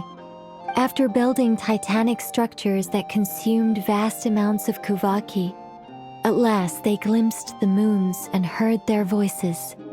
But of course, they were gravely disappointed. For it was then that they realized the three moon goddesses were dead. Oh, that's such a sad story. It is. Humanity was in a very sorry state at that time. The angels who had once aided them were gone, and the War of Funerary Flames had left them homeless and destitute. Just a second, I gotta ask. How relevant is all this history to the task at hand? Well, I mean, it's... Okay, it seems we've drifted into irrelevant narrative waters. It's been a while since I've had the chance to speak inside someone's head. As soon as I got started, I lost control and the words just flowed out like a waterfall. What I'm trying to say is... Right, yes, that's it.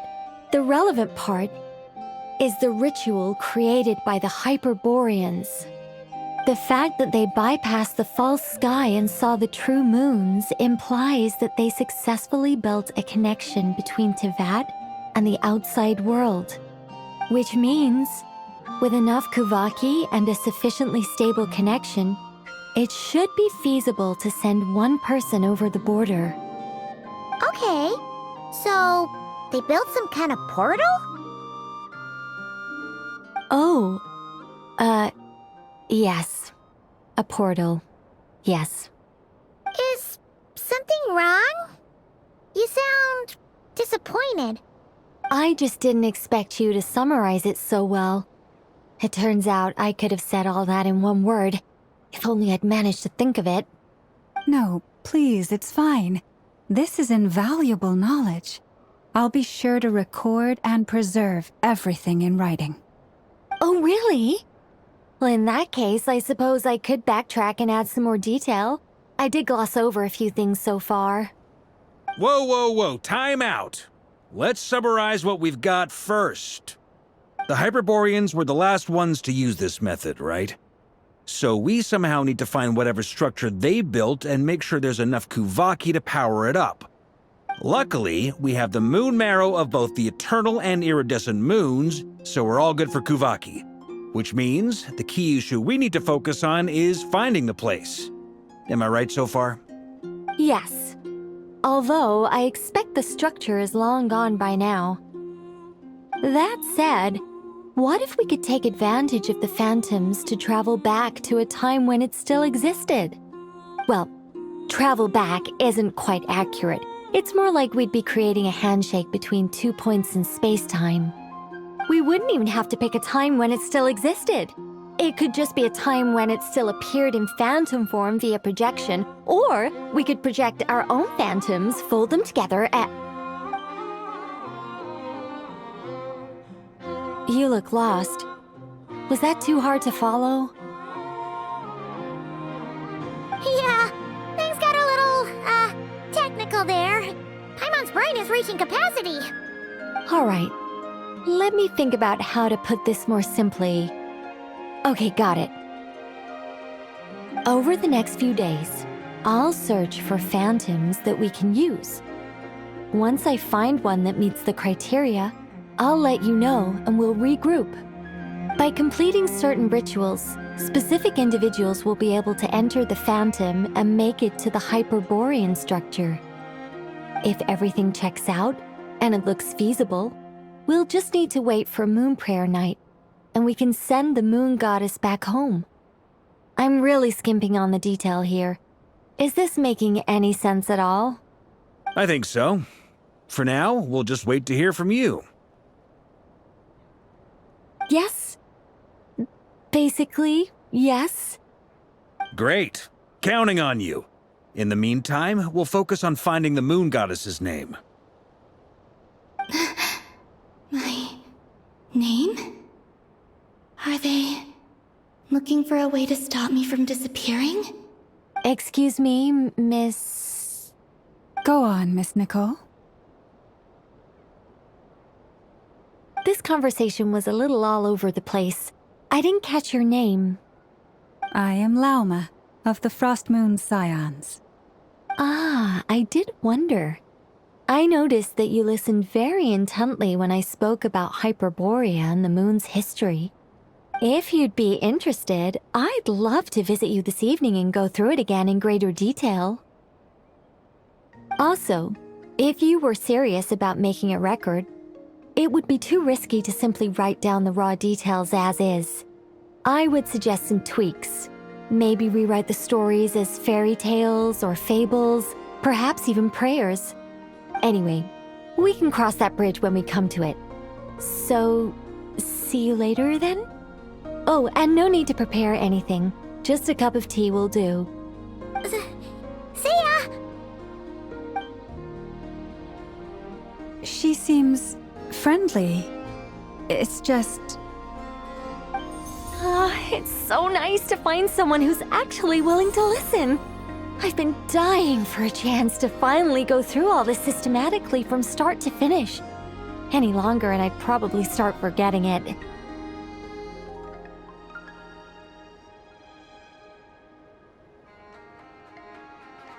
Now Paimon gets why Alice told us to mind our heads. Ha ha ha ha, what did I tell you? A lot of quirky people in Alice's orbit. Now then, the next order of business is, where do we start looking for the Moon Goddess's name? Maybe the rest of what Nicole has to say might give us some clues. Once I've heard her out, I'll summarize the salient points and share them with you all. I'm also inclined to review our other documents. Yes, our faith was first established by our Hyperborean ancestors, but many of the more factually accurate records are from after Kuthar's birth.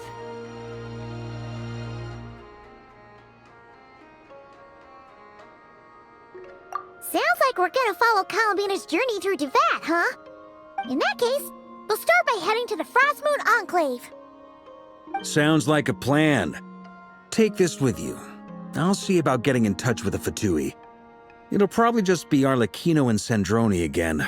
They're the only ones who would want to help. Thank you, Mr. Varka. Don't mention it. Honestly, I'm more comfortable dealing with the Fatui than prying into the details of a young lady's childhood. Catch you later. I should follow them, just in case there's some way that I can help.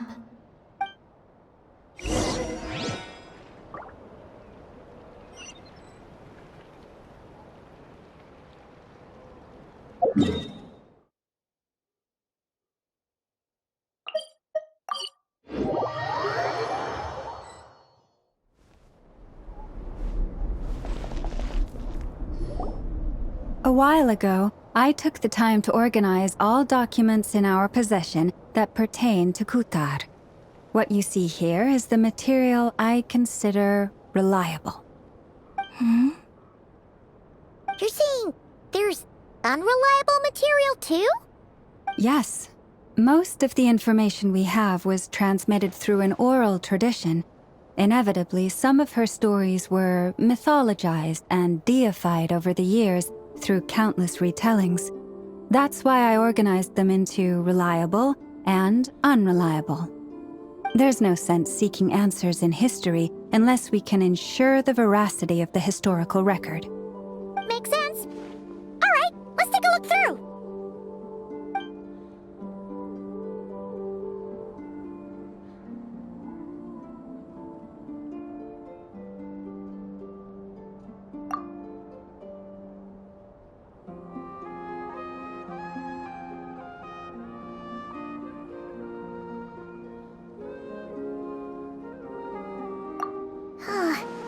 Almost all these records refer to Kutar instead of Columbina. Although neither of those is her real name. Paimon's not sure what point she's trying to make.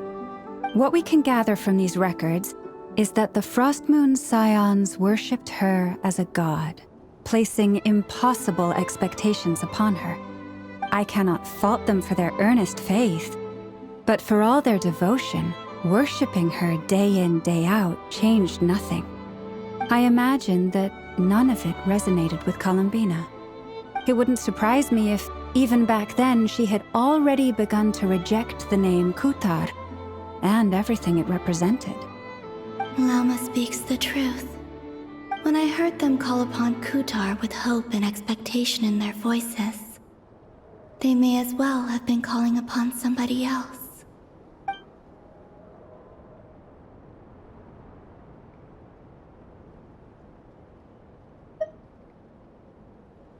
Well, that's a bit complicated. I looked at the level of detail, perceived authenticity, prose style, and how realistic their portrayal of Kutar seemed to be.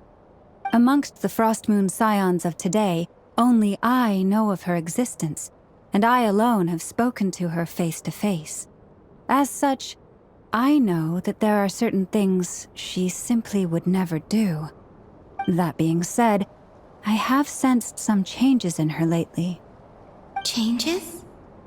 Me? Seems like this is getting us nowhere. For what it's worth, why don't we check the unreliable sources too? Sure. Give me a moment.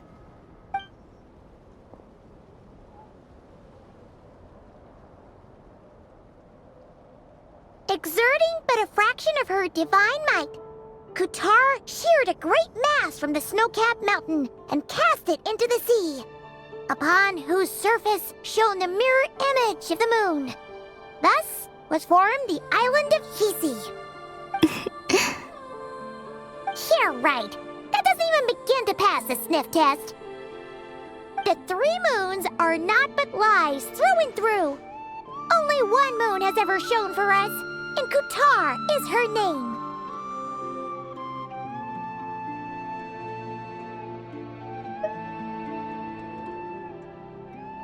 The vast majority of ancient texts are filled with fanciful tales like these. I trust you understand my criteria a little better now. Kutar did not speak, merely gazing into the distance in silence. And where her gaze landed, this was her prophecy. Clearly, whoever wrote this text never even met Kutar. Otherwise, they'd know that her eyes are always closed. What about you, Traveler? What are you reading?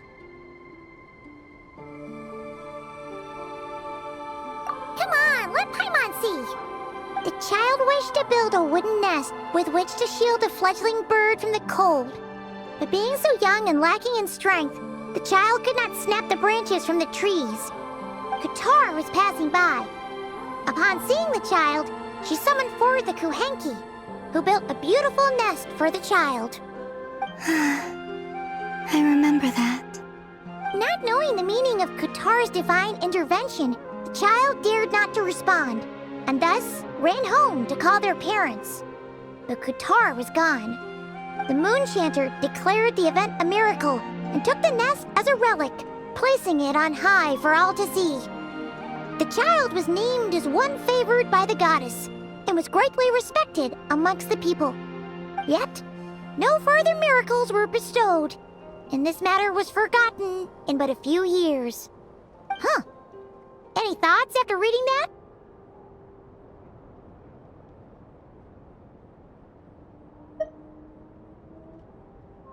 Yeah. Columbina probably just wanted to join the kid in making nests. Ah. I'd originally considered this a fabrication, because Kutar did not perform any similar actions in subsequent records. But now that I think about it, it does seem like something Columbina would do. It's just that... She didn't know how other people would interpret her actions.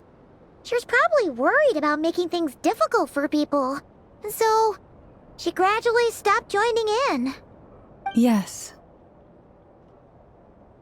Oh, that's so sad.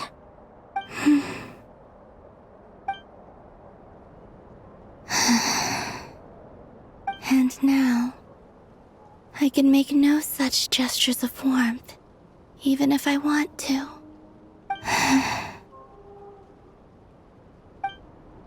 Still no name. That's a bit of a shame. But we did learn some interesting stories. That's gotta count for something. Varka said he was gonna set up a meeting with Arlecchino and Sandrone, right? Let's go back to Nasha Town and see how he's doing.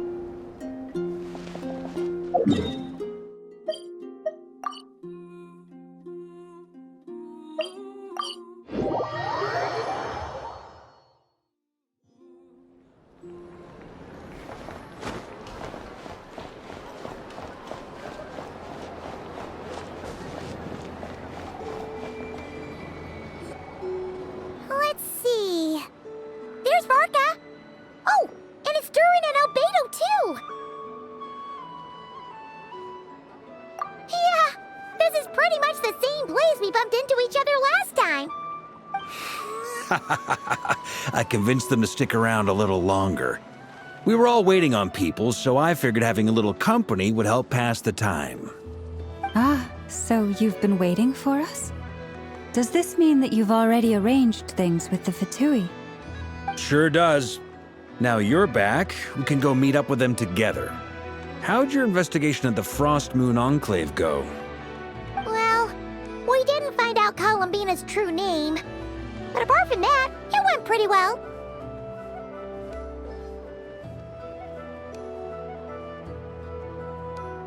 Aha, just as well that I didn't tag along then. I'm sure our moon goddess wouldn't want every man and his dog knowing all about her private life.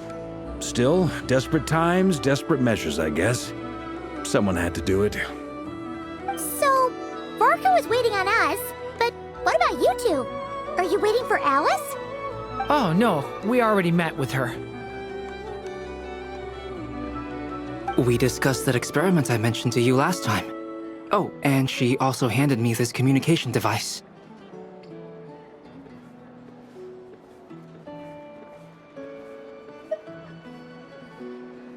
That's right. I understand she informed you about the relationship between the phantom phenomena and Tevat's borders, yes? She wants me to help her with some more experiments on that front. She said that she'll contact me through this device with more information. Ah, I see. Following instructions and making observations. Pretty common research method. Takes me right back to Albedo's lab. Wait, then who exactly are you meeting? Someone you know. Albedo's met him too. but I don't think Miss Lauma or the Grand Master have been introduced. Introductions are overrated, especially in cases like this. It's you! So, it's not like the Academia has prohibitions against going abroad. Also, I applied for leave. I've been writing to Hat Guy since obtaining a human form. I've already brought him up to speed on everything that's been going on in Nodcry. Hat Guy? Turns out, I actually have heard that name before. Oh? Then why did you react the same way I did? I only knew the name, not the fella. But since we're all here, let's do some introductions for what it's worth. I'm Varka, Grand Master of the Knights of Favonius. Lauma, Moon Chanter of the Frost Moon Scions. And I'm a Driosh from the Vahumana Darshan of the Sumero Academia. Hat Guy. Good to see you again, Mr. Guy. I believe we last saw each other on the boat ride here.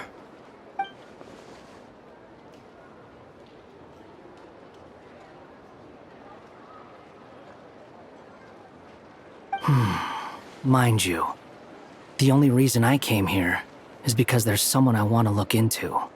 Who's that?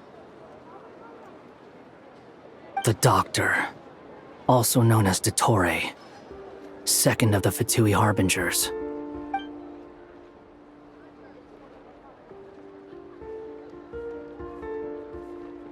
From the tone of your voice, it sounds like there's bad blood between you. I was reviewing our archives and noticed that a lot of information about him was missing. Left a bad taste in my mouth. That's all there is to it. Dottore, or Zondique, as he was then known, once studied at the Academia, but he got kicked out before he could graduate.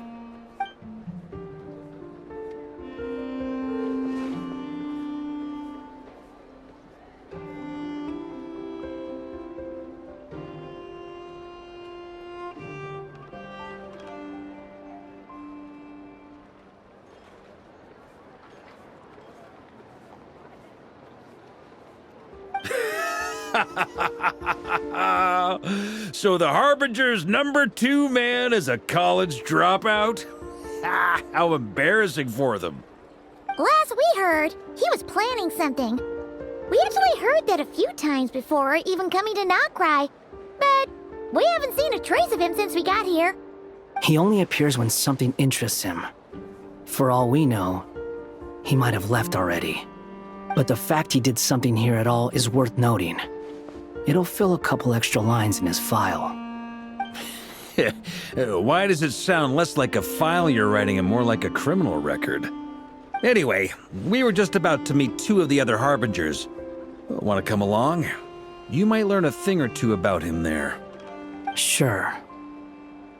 Even though they're Harbingers, well, they're old acquaintances of ours, so, you know, when you talk to them, try to be... I got it. The Frost Moon Scions' relations with the Fatui remain tense. Forgive me if I do not attend. In that case, we'll continue assisting Miss Alice with her experiments. Good stuff. Everyone's having a fruitful time. All right, we better get going. I'll lead the way.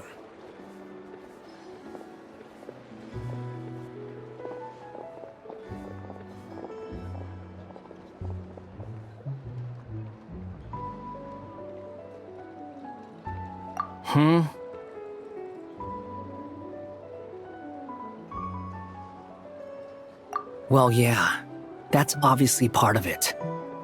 But I'm not the only one who has a score to settle with him. Neither you, nor Lesser Lord Kusanali, nor I want to see him meddling with things again.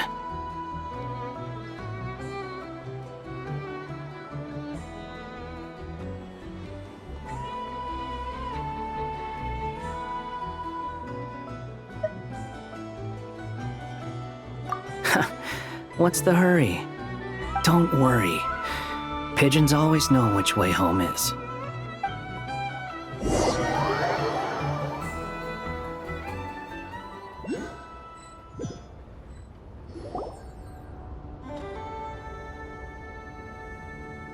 You made it. Who is this? A scholar from Sumeru. They call him Hat Guy. He's an old friend of the Travelers. Wait, this is the academia representative you wrote about? He doesn't exactly look the part. I believe this will prove my identity. You'll notice it bears the seal of the Sanctuary of Surasthana. Well, what do you know? So it does. All right then. My mistake. It's fine. I expected as much. What? So as I mentioned in my letter, the Academia's got its eyes on Dottore. But this matter remains top secret. Apart from those assisting in the investigation, the fewer people who know, the better. If anyone asks, I'm here in Notcry to pursue my personal academic interests. Gotta say, Barca, you did pretty well to keep all this under wraps for so long. Sounds like you got in touch with the Academia about this way back. Haha, you flatter me.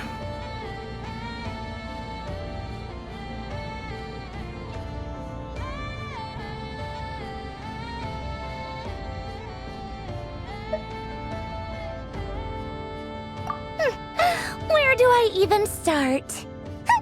Remember that time we fought Rerir at Star Sand Shoal? He sure let me have it then, didn't he?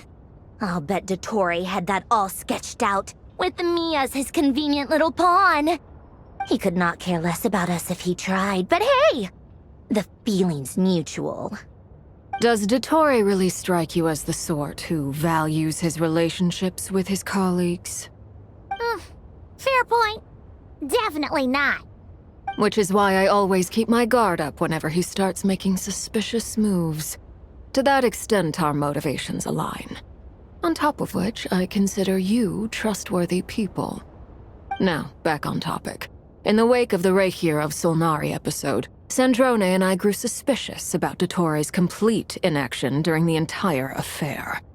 So we tried to find out what he'd been up to, but unfortunately to no avail. He never lets anyone in on his plans. The more he cares about something, the more secretive he gets. Indeed. Perhaps he believes that by keeping a low profile, he can avoid trouble. But that trick isn't going to work on his colleagues. Yeah, I mean, he's been researching the ancient moon's remnants. And he's been trying to get his paws on the moon marrows. Only an idiot would believe he doesn't have something more planned. With this in mind, I returned to Snezhnaya and relayed my thoughts to Her Majesty the Tsaritsa, entreating her to have him recalled. That's pretty direct. Did the Tsaritsa agree? Yes. I made it abundantly clear that the Fatui's business in Notcry is almost concluded, and we do not need 3 harbingers in this territory. Her Majesty concurred. Accordingly, Dottore has returned at her orders. I imagine he is continuing with experiments, which no one besides he would ever have any interest in. Common sense might mean nothing to him, but he's not stupid. He knows that no good can come from opposing the Tsaritsa. Smarts alone won't get him all the way. He needs the Rooster's resources and Regrator's Mora, both of which the Tsaritsa can strip from him by waggling a finger.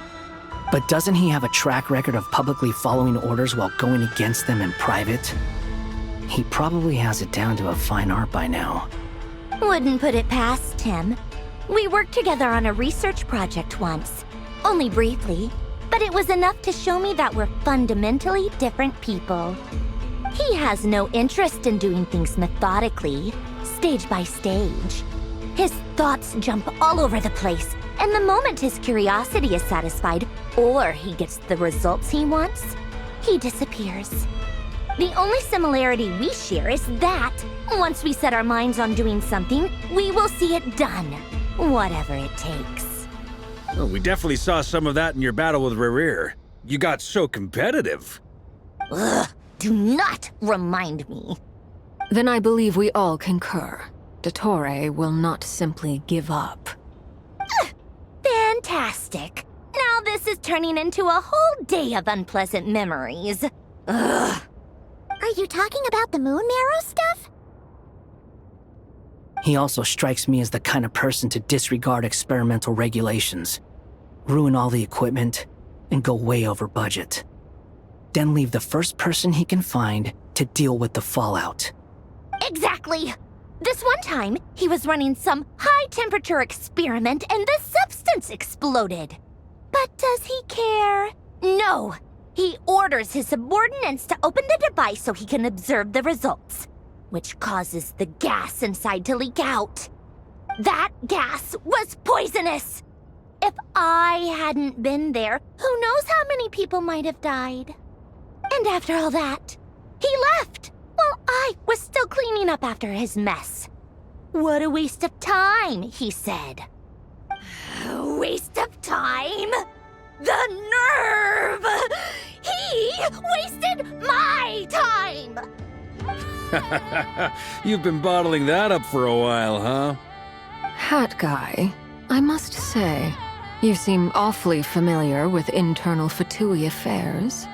Especially when it comes to Dottore. Thank you, Lady Harbingers, for providing such valuable information. I have no other questions for now, so I'll be on my way. Wait, what? You're just gonna leave? You're welcome to join if you want. Ugh. Just when Paimon thought he'd finally mellowed out. He makes quite the impression. I'll say.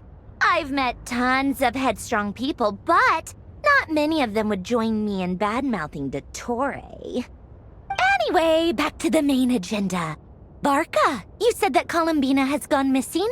Or rather, disappeared. Yeah. We're working on building a connection between her and this world. The simplest method is to find out her real name.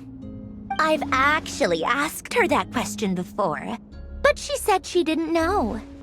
Considering our relationship, I doubt she was lying to me.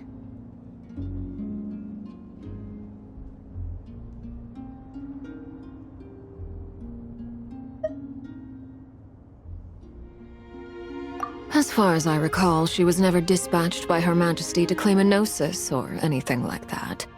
The Tsaritsa's plans had long contained a place specifically for her. I always thought that was weird. What could she do that the rest of us couldn't? Knowing what we do now, it's probably something related to Kavaki, right? More than likely. When she first arrived, Columbina would often go to Her Majesty and ask when she could start the task assigned to her. But Her Majesty always gave the same reply. The time has not yet come. So she spent her days in Snezhnaya doing basically nothing. The Tsaritsa has summoned a beautiful blind maiden to be a harbinger, giving her the third seat by virtue only of her enchanting voice. It was a dumb and stupid rumor, but the reality of the situation made it hard to refute. And what happened after that? I imagine she stopped caring. She no longer seemed to care why she had been recruited, and Her Majesty never gave her any missions, so she just continued to sing in the flower garden. For my part, I was busy. So busy, in fact, that watching someone be that idol had me fuming. But still, I got the sense that she had long been used to a life of other people claiming she was needed when she wasn't. I just felt that having a place to stay would cost me something eventually. And so I waited quietly for the day that I would have to pay the price. And on the other end of that spectrum, you had me. Someone once told me that I had the lousiest work and the toughest luck. That's a good way of putting it. I forget who said it, but those words have always stuck with me.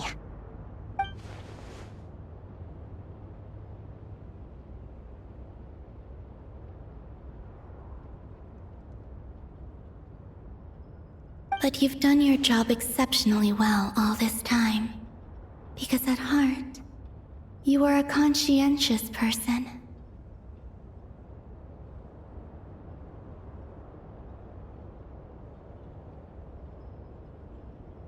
What is it? Something come to mind?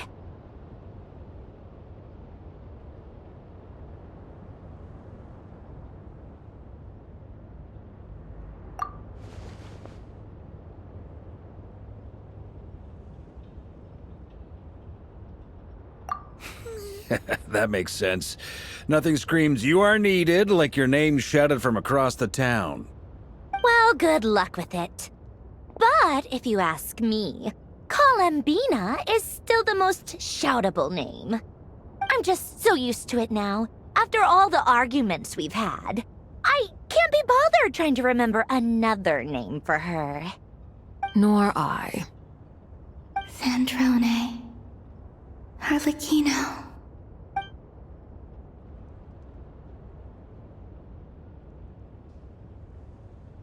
Huh! It's a Sealy! Does that mean Nicole has news for us? Ladies, I thank you for your hospitality. If the chance ever comes up, I definitely owe you both a drink sometime. I'm sure it will. You can make your own way out. Heck, you've been here enough times, you probably know your way around better than I do.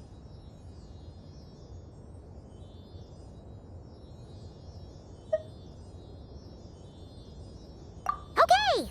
Time to do what adventurers do best! Follow that Sealy!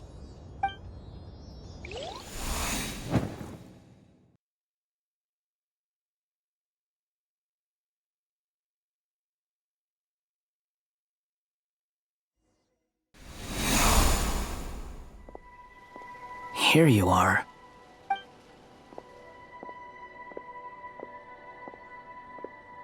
Oh, hat guy. How come you're back so soon? Did things go all right with the Fatui? Fine. Totori's been summoned home by the Tsaritsa. Couldn't get much more than that. How about you? Any progress with the investigation? Unfortunately not. We've tried everything. Different phantoms, different locations, different points in history. But the results were the same each time. Abyssal monsters roaming the land. People crying out in despair, with no hope of being rescued. Every time I see it, I can't help but think, is this what it was like in Mondstadt when Dragonspine Durin attacked? And if I fail in the task I've been given, will I create yet another tragedy? That's just meaningless speculation. When we encountered similar phenomena previously, I tried to interfere with those illusions, using sounds and lights to guide them. However, we could not change their fates. At most, we were able to extend their existences. The events of the past are like fate that has been written into Irminsul. There isn't a living thing in Teyvat that can escape its past. But Miss Alice instructed us to try to find ways to change the outcome that these phantoms face. It's an impossible task. Can't you just refuse? Since she asked us to do this, I feel like it can't truly be impossible. Or if it is, well, mages can make the impossible possible. I could not have been born as Durin otherwise. But you also said that your past 39 attempts were fruitless. That's true. But you're still going. Yes. After this many futile attempts, surely you realize that you're not doing this because you still believe what some mage told you. It's because you want her hypothesis to come true. It's something you wish for deep inside. So, think for yourself about what you want to do. As long as you don't believe it's futile, it isn't. Yeah. Previous experience indicates that we cannot touch the phantoms, which limits the effectiveness of our interventions. If we want to clear this hurdle, we need to break this rule somehow. Same thought here. Following the same rules means repeating the same failures. Reducing ourselves to mere playthings of fate. So you mean we need to figure out a way to make contact with them despite knowing that we can't? Yes. And I suspect that's something only you are capable of. Everything in Tevat is logged in Irminsul, but the withering that once occurred in Sumeru was a sign that the Great World Tree was being corrupted. This corruption allowed things that should not have existed in Tevat to appear. This is tantamount to rewriting reality to an extent. You're saying abyssal power might be able to affect those phantoms? No one's ever tried it before. If you're gonna try it, it'll take courage. And you have to be confident that you can control it. Is anyone there? Has anyone seen my daughter? She's missing. I have to find her. I hear someone inside. Spargana? Are you in there?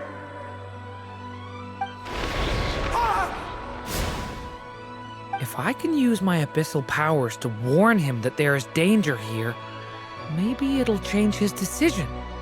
Maybe he'll stay away. Yes.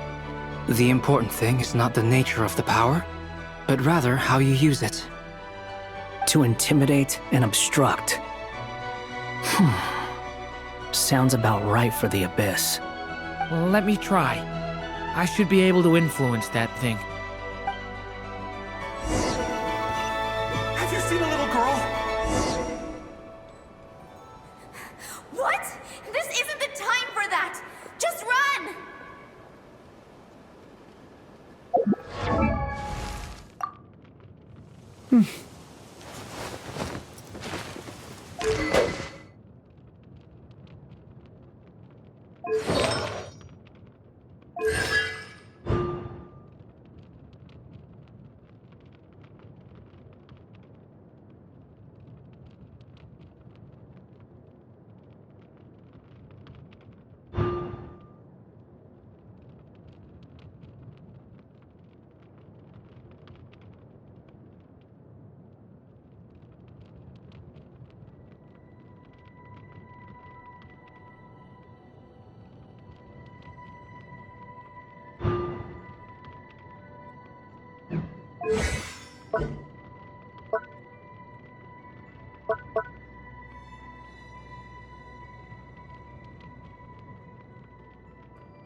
I hear someone inside. Spargana? Are you in there?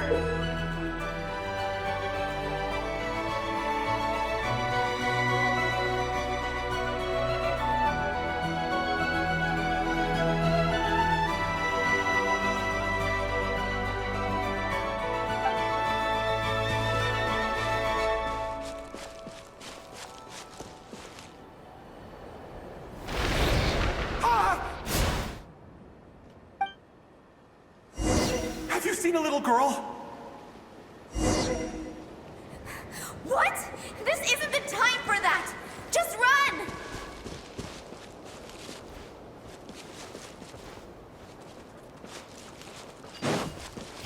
I hear someone inside. Spargana? Are you in there? What is this? Looks dangerous. I should get out of here.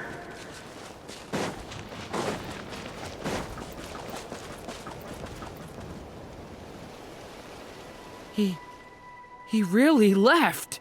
Ha! We did it! Don't celebrate too soon. Follow him. See what he does next. Monsters approaching from the front. You need to stop them and create an opportunity for him to hide.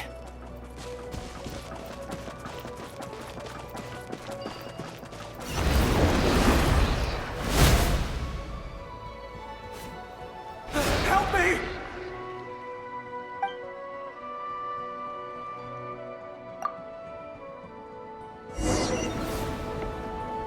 Monsters approaching from the front.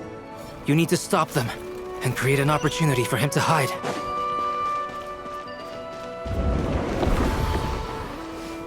No!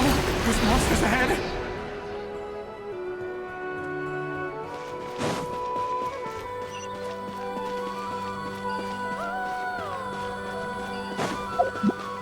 Wait, is that the barrier I saw earlier?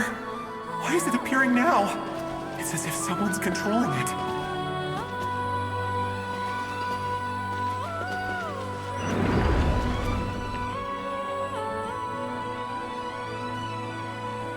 The monsters are gone.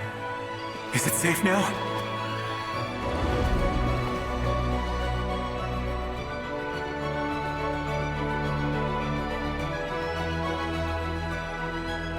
The barrier's gone too. How odd. Anyway, I guess I'll keep going. Quickly, let's keep up.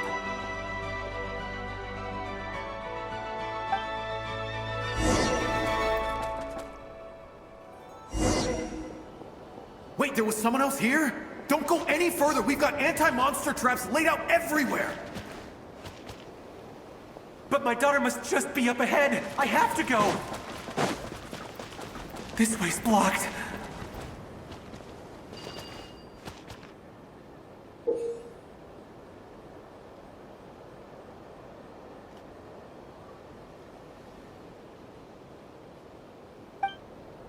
We might be able to use the explosives over there, but we need to take care not to hurt him.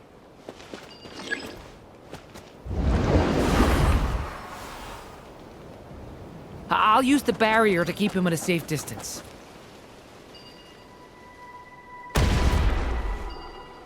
This barrier seems to be helping me somehow. Hey, hey, wake up! Oh, no good. Gotta keep moving ahead.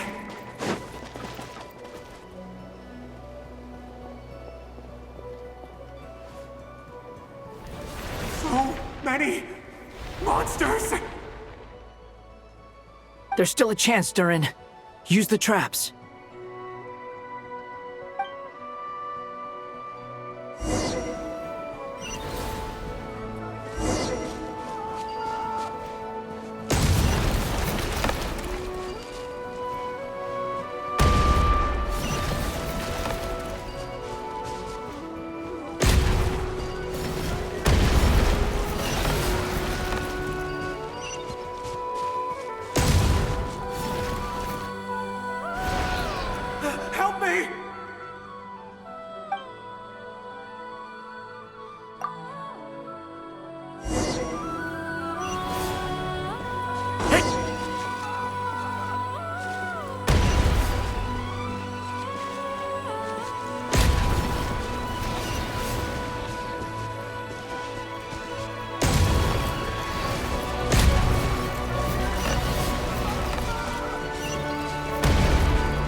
This is a new development. I've never seen this happen before.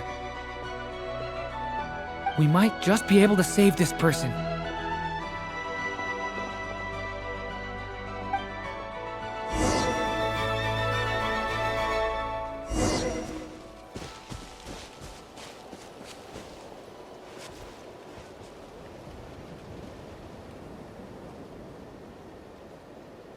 Hello there. Have you seen my daughter? Spargana's her name. She's carrying a large backpack. Get out while you still can, you fool. You won't find any survivors here. But I can't just leave her here! She must be so scared right now! Sorry. Wish I could help, but I haven't seen her. You'll just have to keep looking.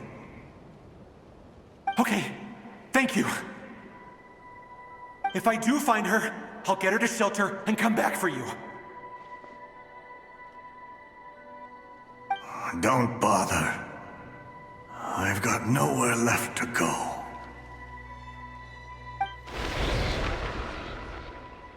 What's that noise? Monster! No, if he goes inside, he'll be walking into a trap. Let's try this once more. This time, we have to stop him.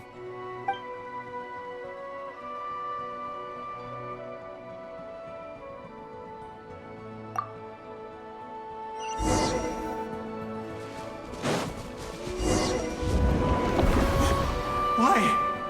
How will I know where Spargana's gone like this? You know what? I'll trust this strange barrier. It's gotten me this far after all.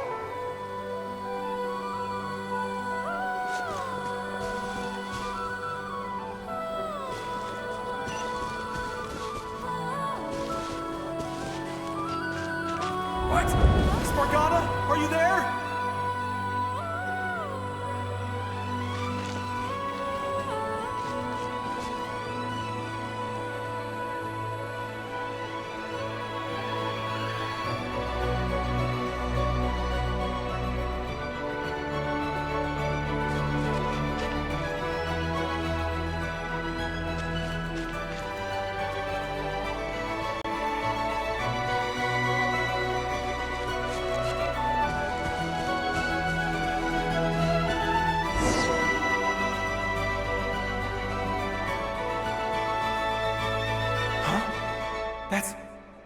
That looks like one of my daughter's books!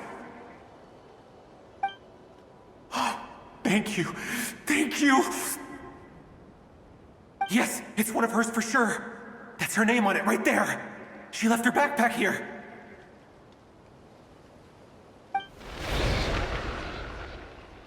Durin, just like last time. Use the explosives.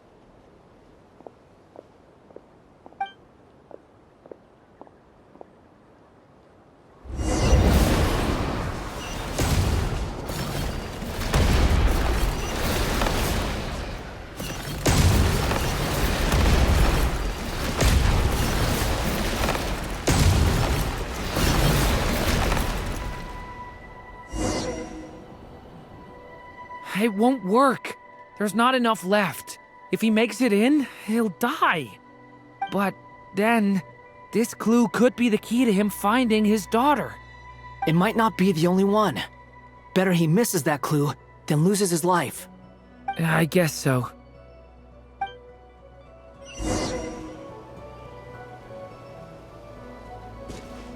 Stop him, Durin. We can't let him get any further in. That's my daughter's book! She's passed this way! Why? Why won't you let me go in? I've searched and searched and searched just for this! But how will I find her without any clues?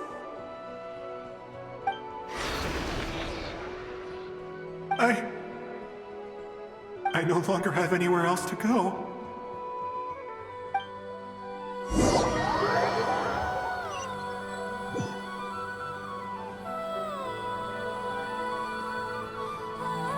I'm sorry. I'm so sorry. He refuses to go anywhere else. Whether he opens this door or not, all that awaits him now is death. We couldn't change his fate. Albedo? Hat guy? Let's try one more time. I don't know how we're gonna do this, but I don't want to give up either.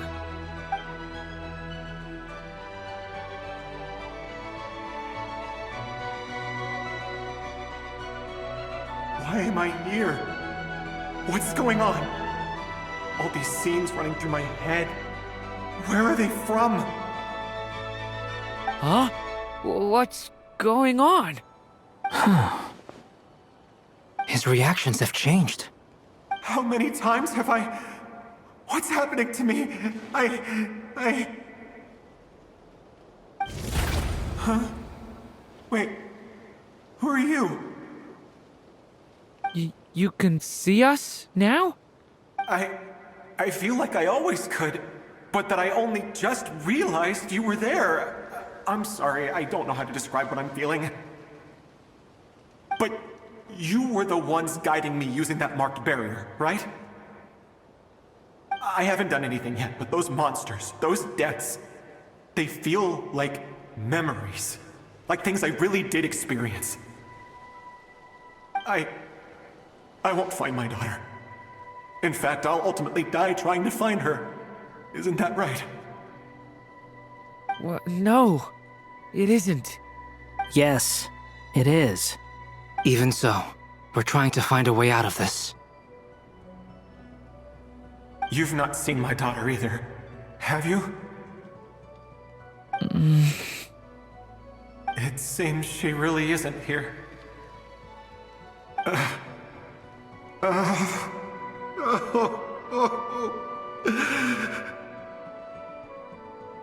I'm sorry we couldn't help you.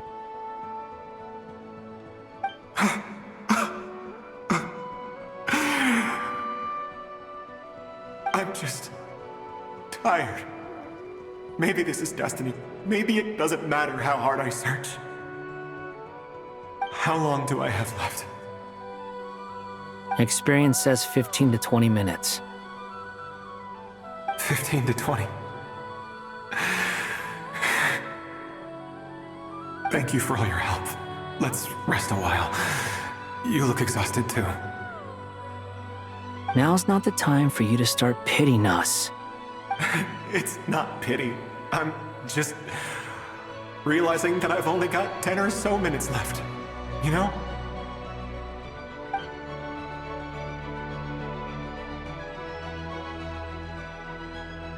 You say you're from Mondstadt, yes?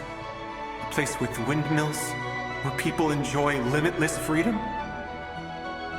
And you're from Sumeru, where they've built an academy into a giant tree?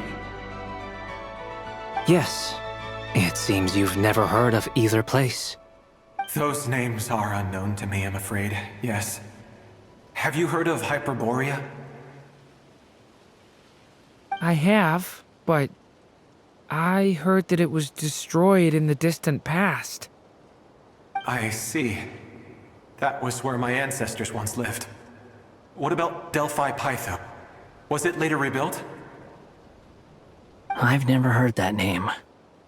Then what about Sal Vindaknir? I have seen that name on stone tablets on Dragonspine. But I'm afraid the only things left of that place are its ruins. I see. Sure enough, there was no way to turn this around, huh? I'm sorry. I was the one who asked to chat, but it seems like we're too many ages apart. There's barely any common ground to start from. It's all right. We did hear something new, at least. From how you speak of your lives, things must be going all right for you, I guess. They are. Mondstadt is a place of freedom and happiness. There's a lot of good people in the church and the Knights of Favonius, and even outsiders find that it's an easy place to feel at home. We have festivals a few times a year. Everyone gets together to drink, sing, and be merry. Sumeru is a lot more uptight. Not really the kind of place where you can relax.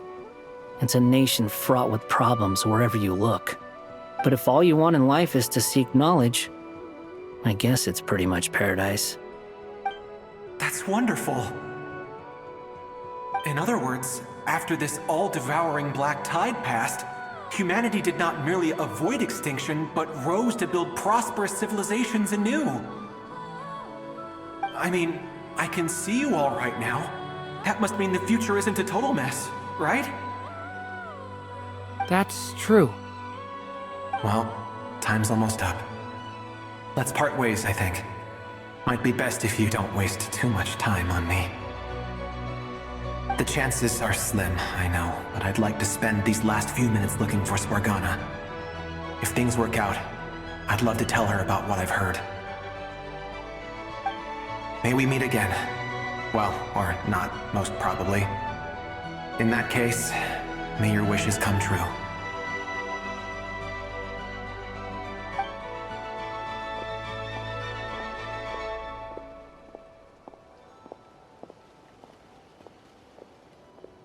He's gone. In a few minutes, he will meet the end that was his to begin with. The ending of this tale did not change, but I believe that we've just made the most progress we have yet. May your wishes come true. If only it were so simple. Hat guy, could I ask you a question? You've never talked about your past. It seems complicated, and it weighs heavily on you, too. Would you be willing to tell me about it? I mean, sometimes it's better to get things out in the open. Take that guy we try to help, for instance. At least he said goodbye with a smile, right? I know about Albedo's past. Our experiences are very similar, and he created me. As for you, you're my first friend, and you've witnessed every step I've taken. But by comparison, I know nothing about you. Either way, I mean, we're still best friends. But if I knew more about you, I might understand your thoughts a bit better. I've told you about myself. I'm a student at the academia. And what did you do before that? Prepared for the entrance exam? All right. If you really don't want to talk about it, I won't press you any further. I was a puppet built from the branches of a white tree, using technology left behind by the Conrian schools of mechanical engineering. A white tree? You mean an Irminsul tree? Yes, a branch of Irminsul that was once connected to the main tree. So you had a human creator too? Yeah, but my creator abandoned me after deciding that I was a failure. After that,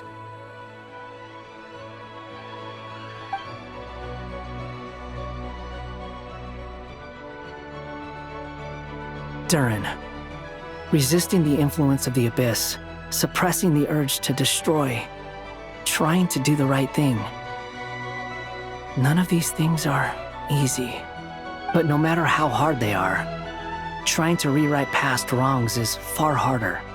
You asked me if you would create a new tragedy if you failed. I told you there was no point speculating about that, but the real answer is, yes. You absolutely will. That guy. But at least you've got people here to help steer you away from the wrong path. So, just keep aiming towards the light. I will. I promise. All right, break time's over. Hello? Durin speaking. Hello, friends, it's me! What have you been up to, I'm detecting some unmistakable fluctuations here at the border. The amplitude isn't particularly high, but they're completely different signals from the ones before, and the scale is comparable to those I've detected previously. Alice, we were unable to save that person. However, he appears to have retained a portion of the memories gained through that cycle, and was able to hold a conversation with us. I see. Well, that is rather odd indeed. It definitely merits further attention. Could I trouble you to keep trying the same approach? I need to gather some more data. Counting on you. I should probably have Nicole come and check this out as well.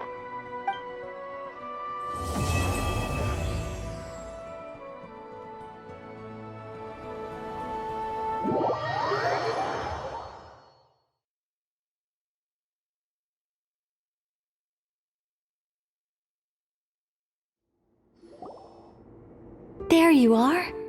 I was worried you might stop to collect treasure chests opened by the Seelie along the way. It would have taken you so much longer to get here. Another conversation I cannot hear.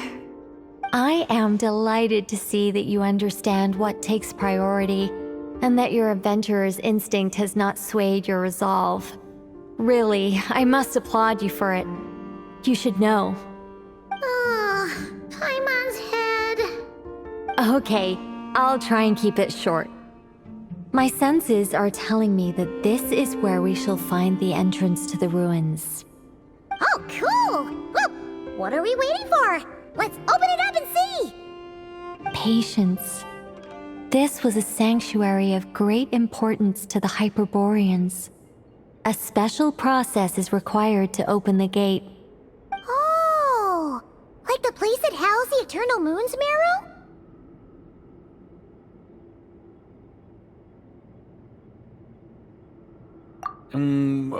Okay, so what's the plan? Need us to do anything? And just the short version, if you can. Ah. Alright then. I was planning to start with some background on the invention of these techniques. Are you sure you don't want to hear it? It's quite informative. Remember what you were saying about priorities? Fine. Simply put, we need 3 human representatives to successfully undergo a process of Kuvaki resonance. Think of it as a test from the 3 moon goddesses to see if the entrants are qualified, with the most recognizable qualification being Kuvaki. Pretty sure Lauma would ace that test. Oh, wait. But we need 3 people. I also have no doubt that the Moon Chanter would be qualified. But we would need 2 other people with the same constitution. Therefore, the most feasible method is not so much to follow the rules, but to figure out how the test functions and find a workaround. I've done some research, and it turns out the mechanism is rather crude. We'll simply need humans to stand before it who have sufficient Kuvaki energy within them. I'm with you so far. How do we get the Kuvaki in them? The easiest way would be transfusion. Take some Kuvaki from Nodkrai's soil, put it into the bloodstream, and get it circulating in the body. So we're going to cheat on the test? Precisely. There are other methods, but this is the simplest one. Cheating the system is much easier than trying to hide from it. Huh? Sorry? Does the idea of cheating upset you, Miss Lauma? No, that's not it. I suddenly had an idea. Oh, what is it? It's about Moon Prayer Night. I figured out a way for Kutar to join in the festivities.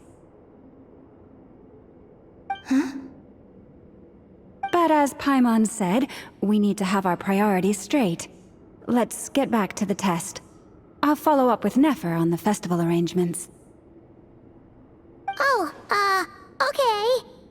Anyway, is this really the best method we have? A Kuvaki transfusion sounds dangerous, no matter how you slice it. If you think that's dangerous, wait till you hear the other methods. I'd be more than happy to go through them if you'd like. There are several. No need, we're good. Let's go with this one. Very well. Kuvaki transfusion it is.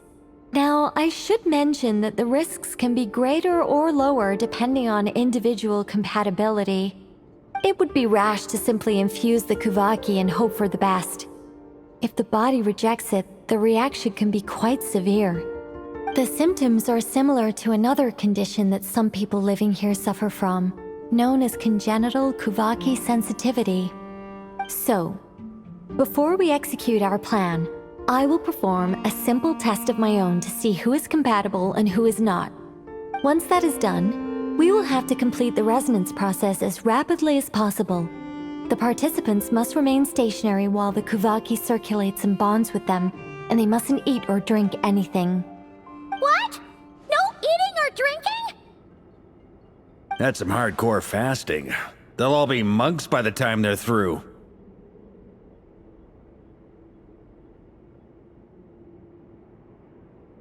"3 days.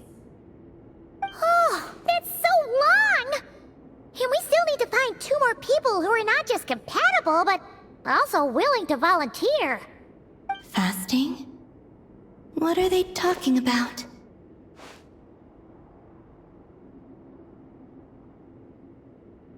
Really?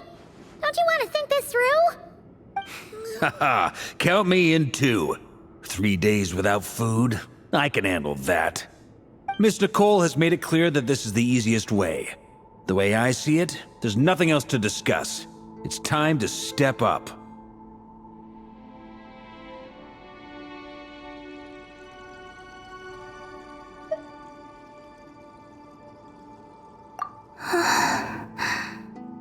Yeah, you're right. In that case, Paimon volunteers to be Captain of Logistics. She'll keep the fires lit and grab some spare clothes to keep you comfortable.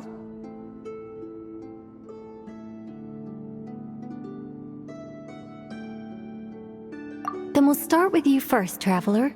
Please step forward.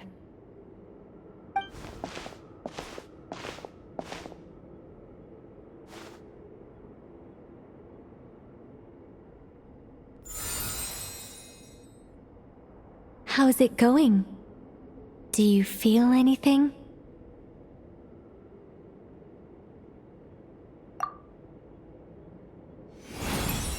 How about now?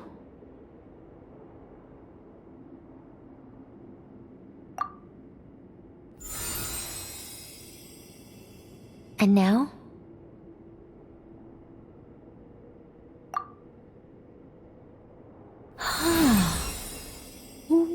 What about now?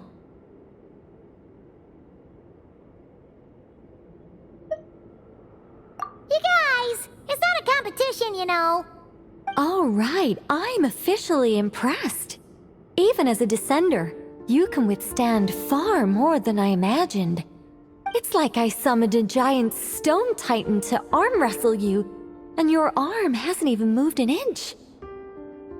In my last attempt, I infused 5 times the amount of Kuvaki required.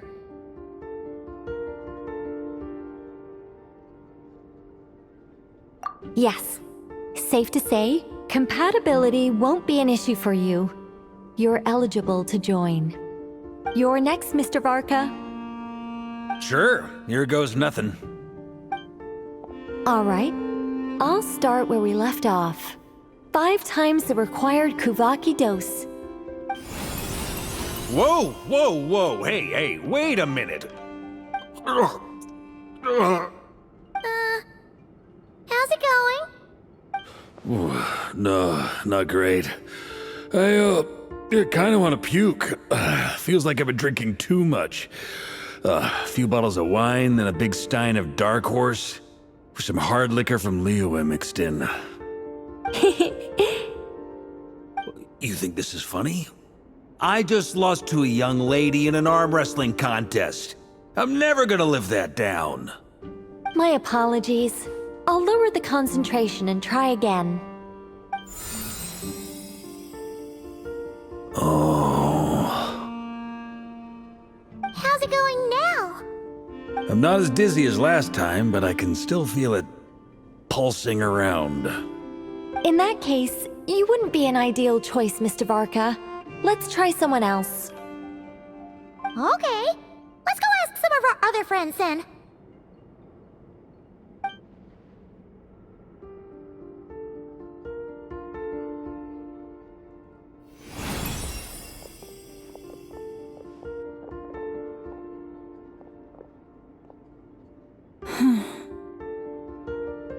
No surprises here, Miss Moonchanter. You're perfectly compatible. You may join. I'm getting a slight headache. Shame. You were so close. Whoa! I'm itching all over! Allergic reaction. We can't have that. Huh? Well, are you gonna start a what? The Hexenzirkel is an organization that cares for and protects children. We will not have them do dangerous things. Not even tests.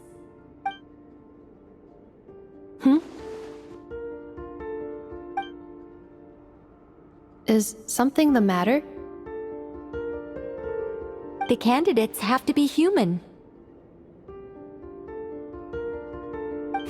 I guess that rules me out too. Huh. Everyone except the Moonchanter got beaten. Guess I don't need to feel so bad after all.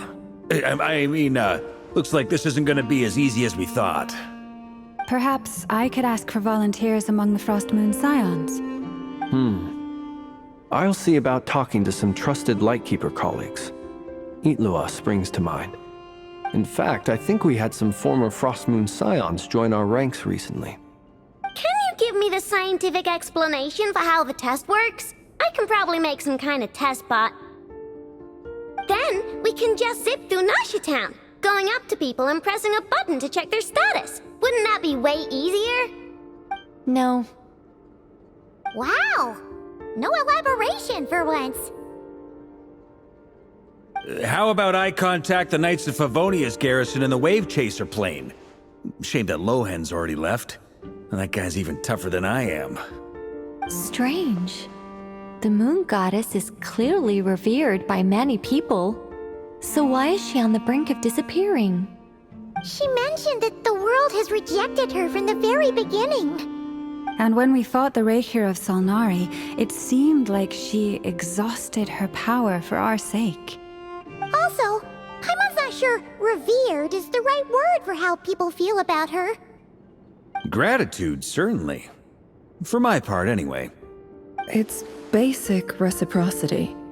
She helped us, so she deserves our help in return. Yeah. Even though she looked like she didn't care, she still saved a ton of people, including me. A review of the relevant data leads me to conclude that Miss Columbina is a good person. Yep, you bet! They really think so? I'm super surprised that Columbina isn't her actual name, though. I think it really suits her. It's light and graceful and... yeah, just a really pretty name. I know, right? Unfortunately, that's not our decision to make. Columbina. That was the code name the Fatui gave me. But it also came up in the song I heard when I was born. But... is that really all there is to it? What do I truly think of my own name? Is there anyone left who will still call me by that name?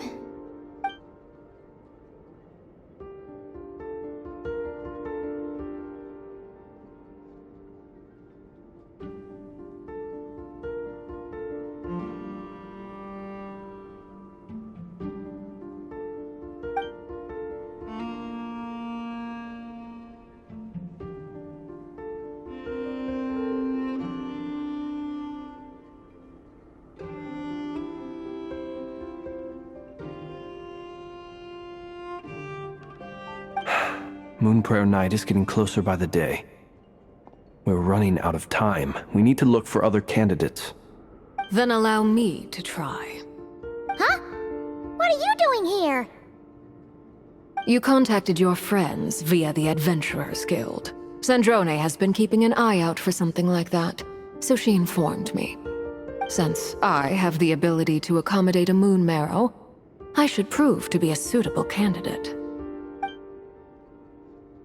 Arlecchino. When can we begin? I see. We can begin right away.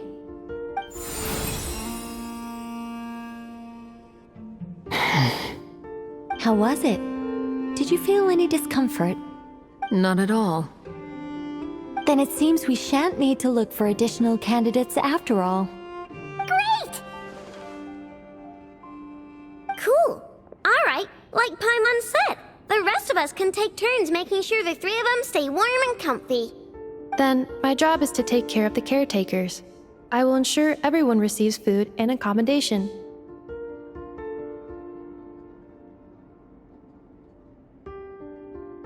I'm ready as well.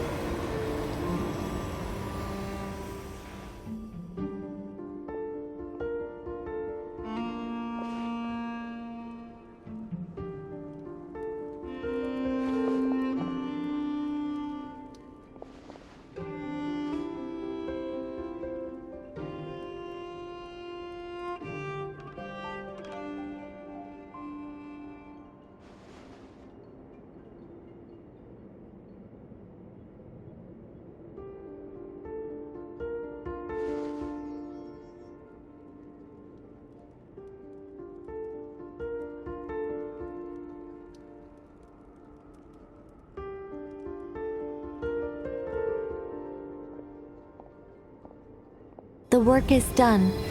The sacred scroll shut. The stars grow dim, the people silent. The white sun sets, the silver moon rises.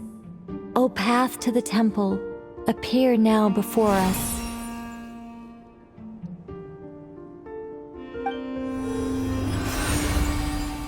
Wow! It really opened! So that's what all this is about. They've been trying to open this gate. Come, let us enter.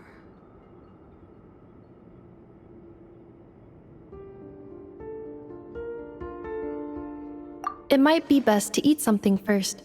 Take care to chew properly and swallow slowly. It will give your body time to readjust to the digestion process. They will head in soon. They will need to enter this gate.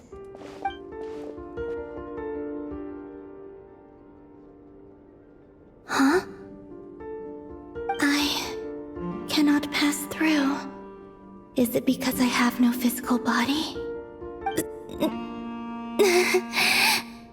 It has been 3 days. My strength has all but completely faded. Can I really hold on until Moon Prayer Night?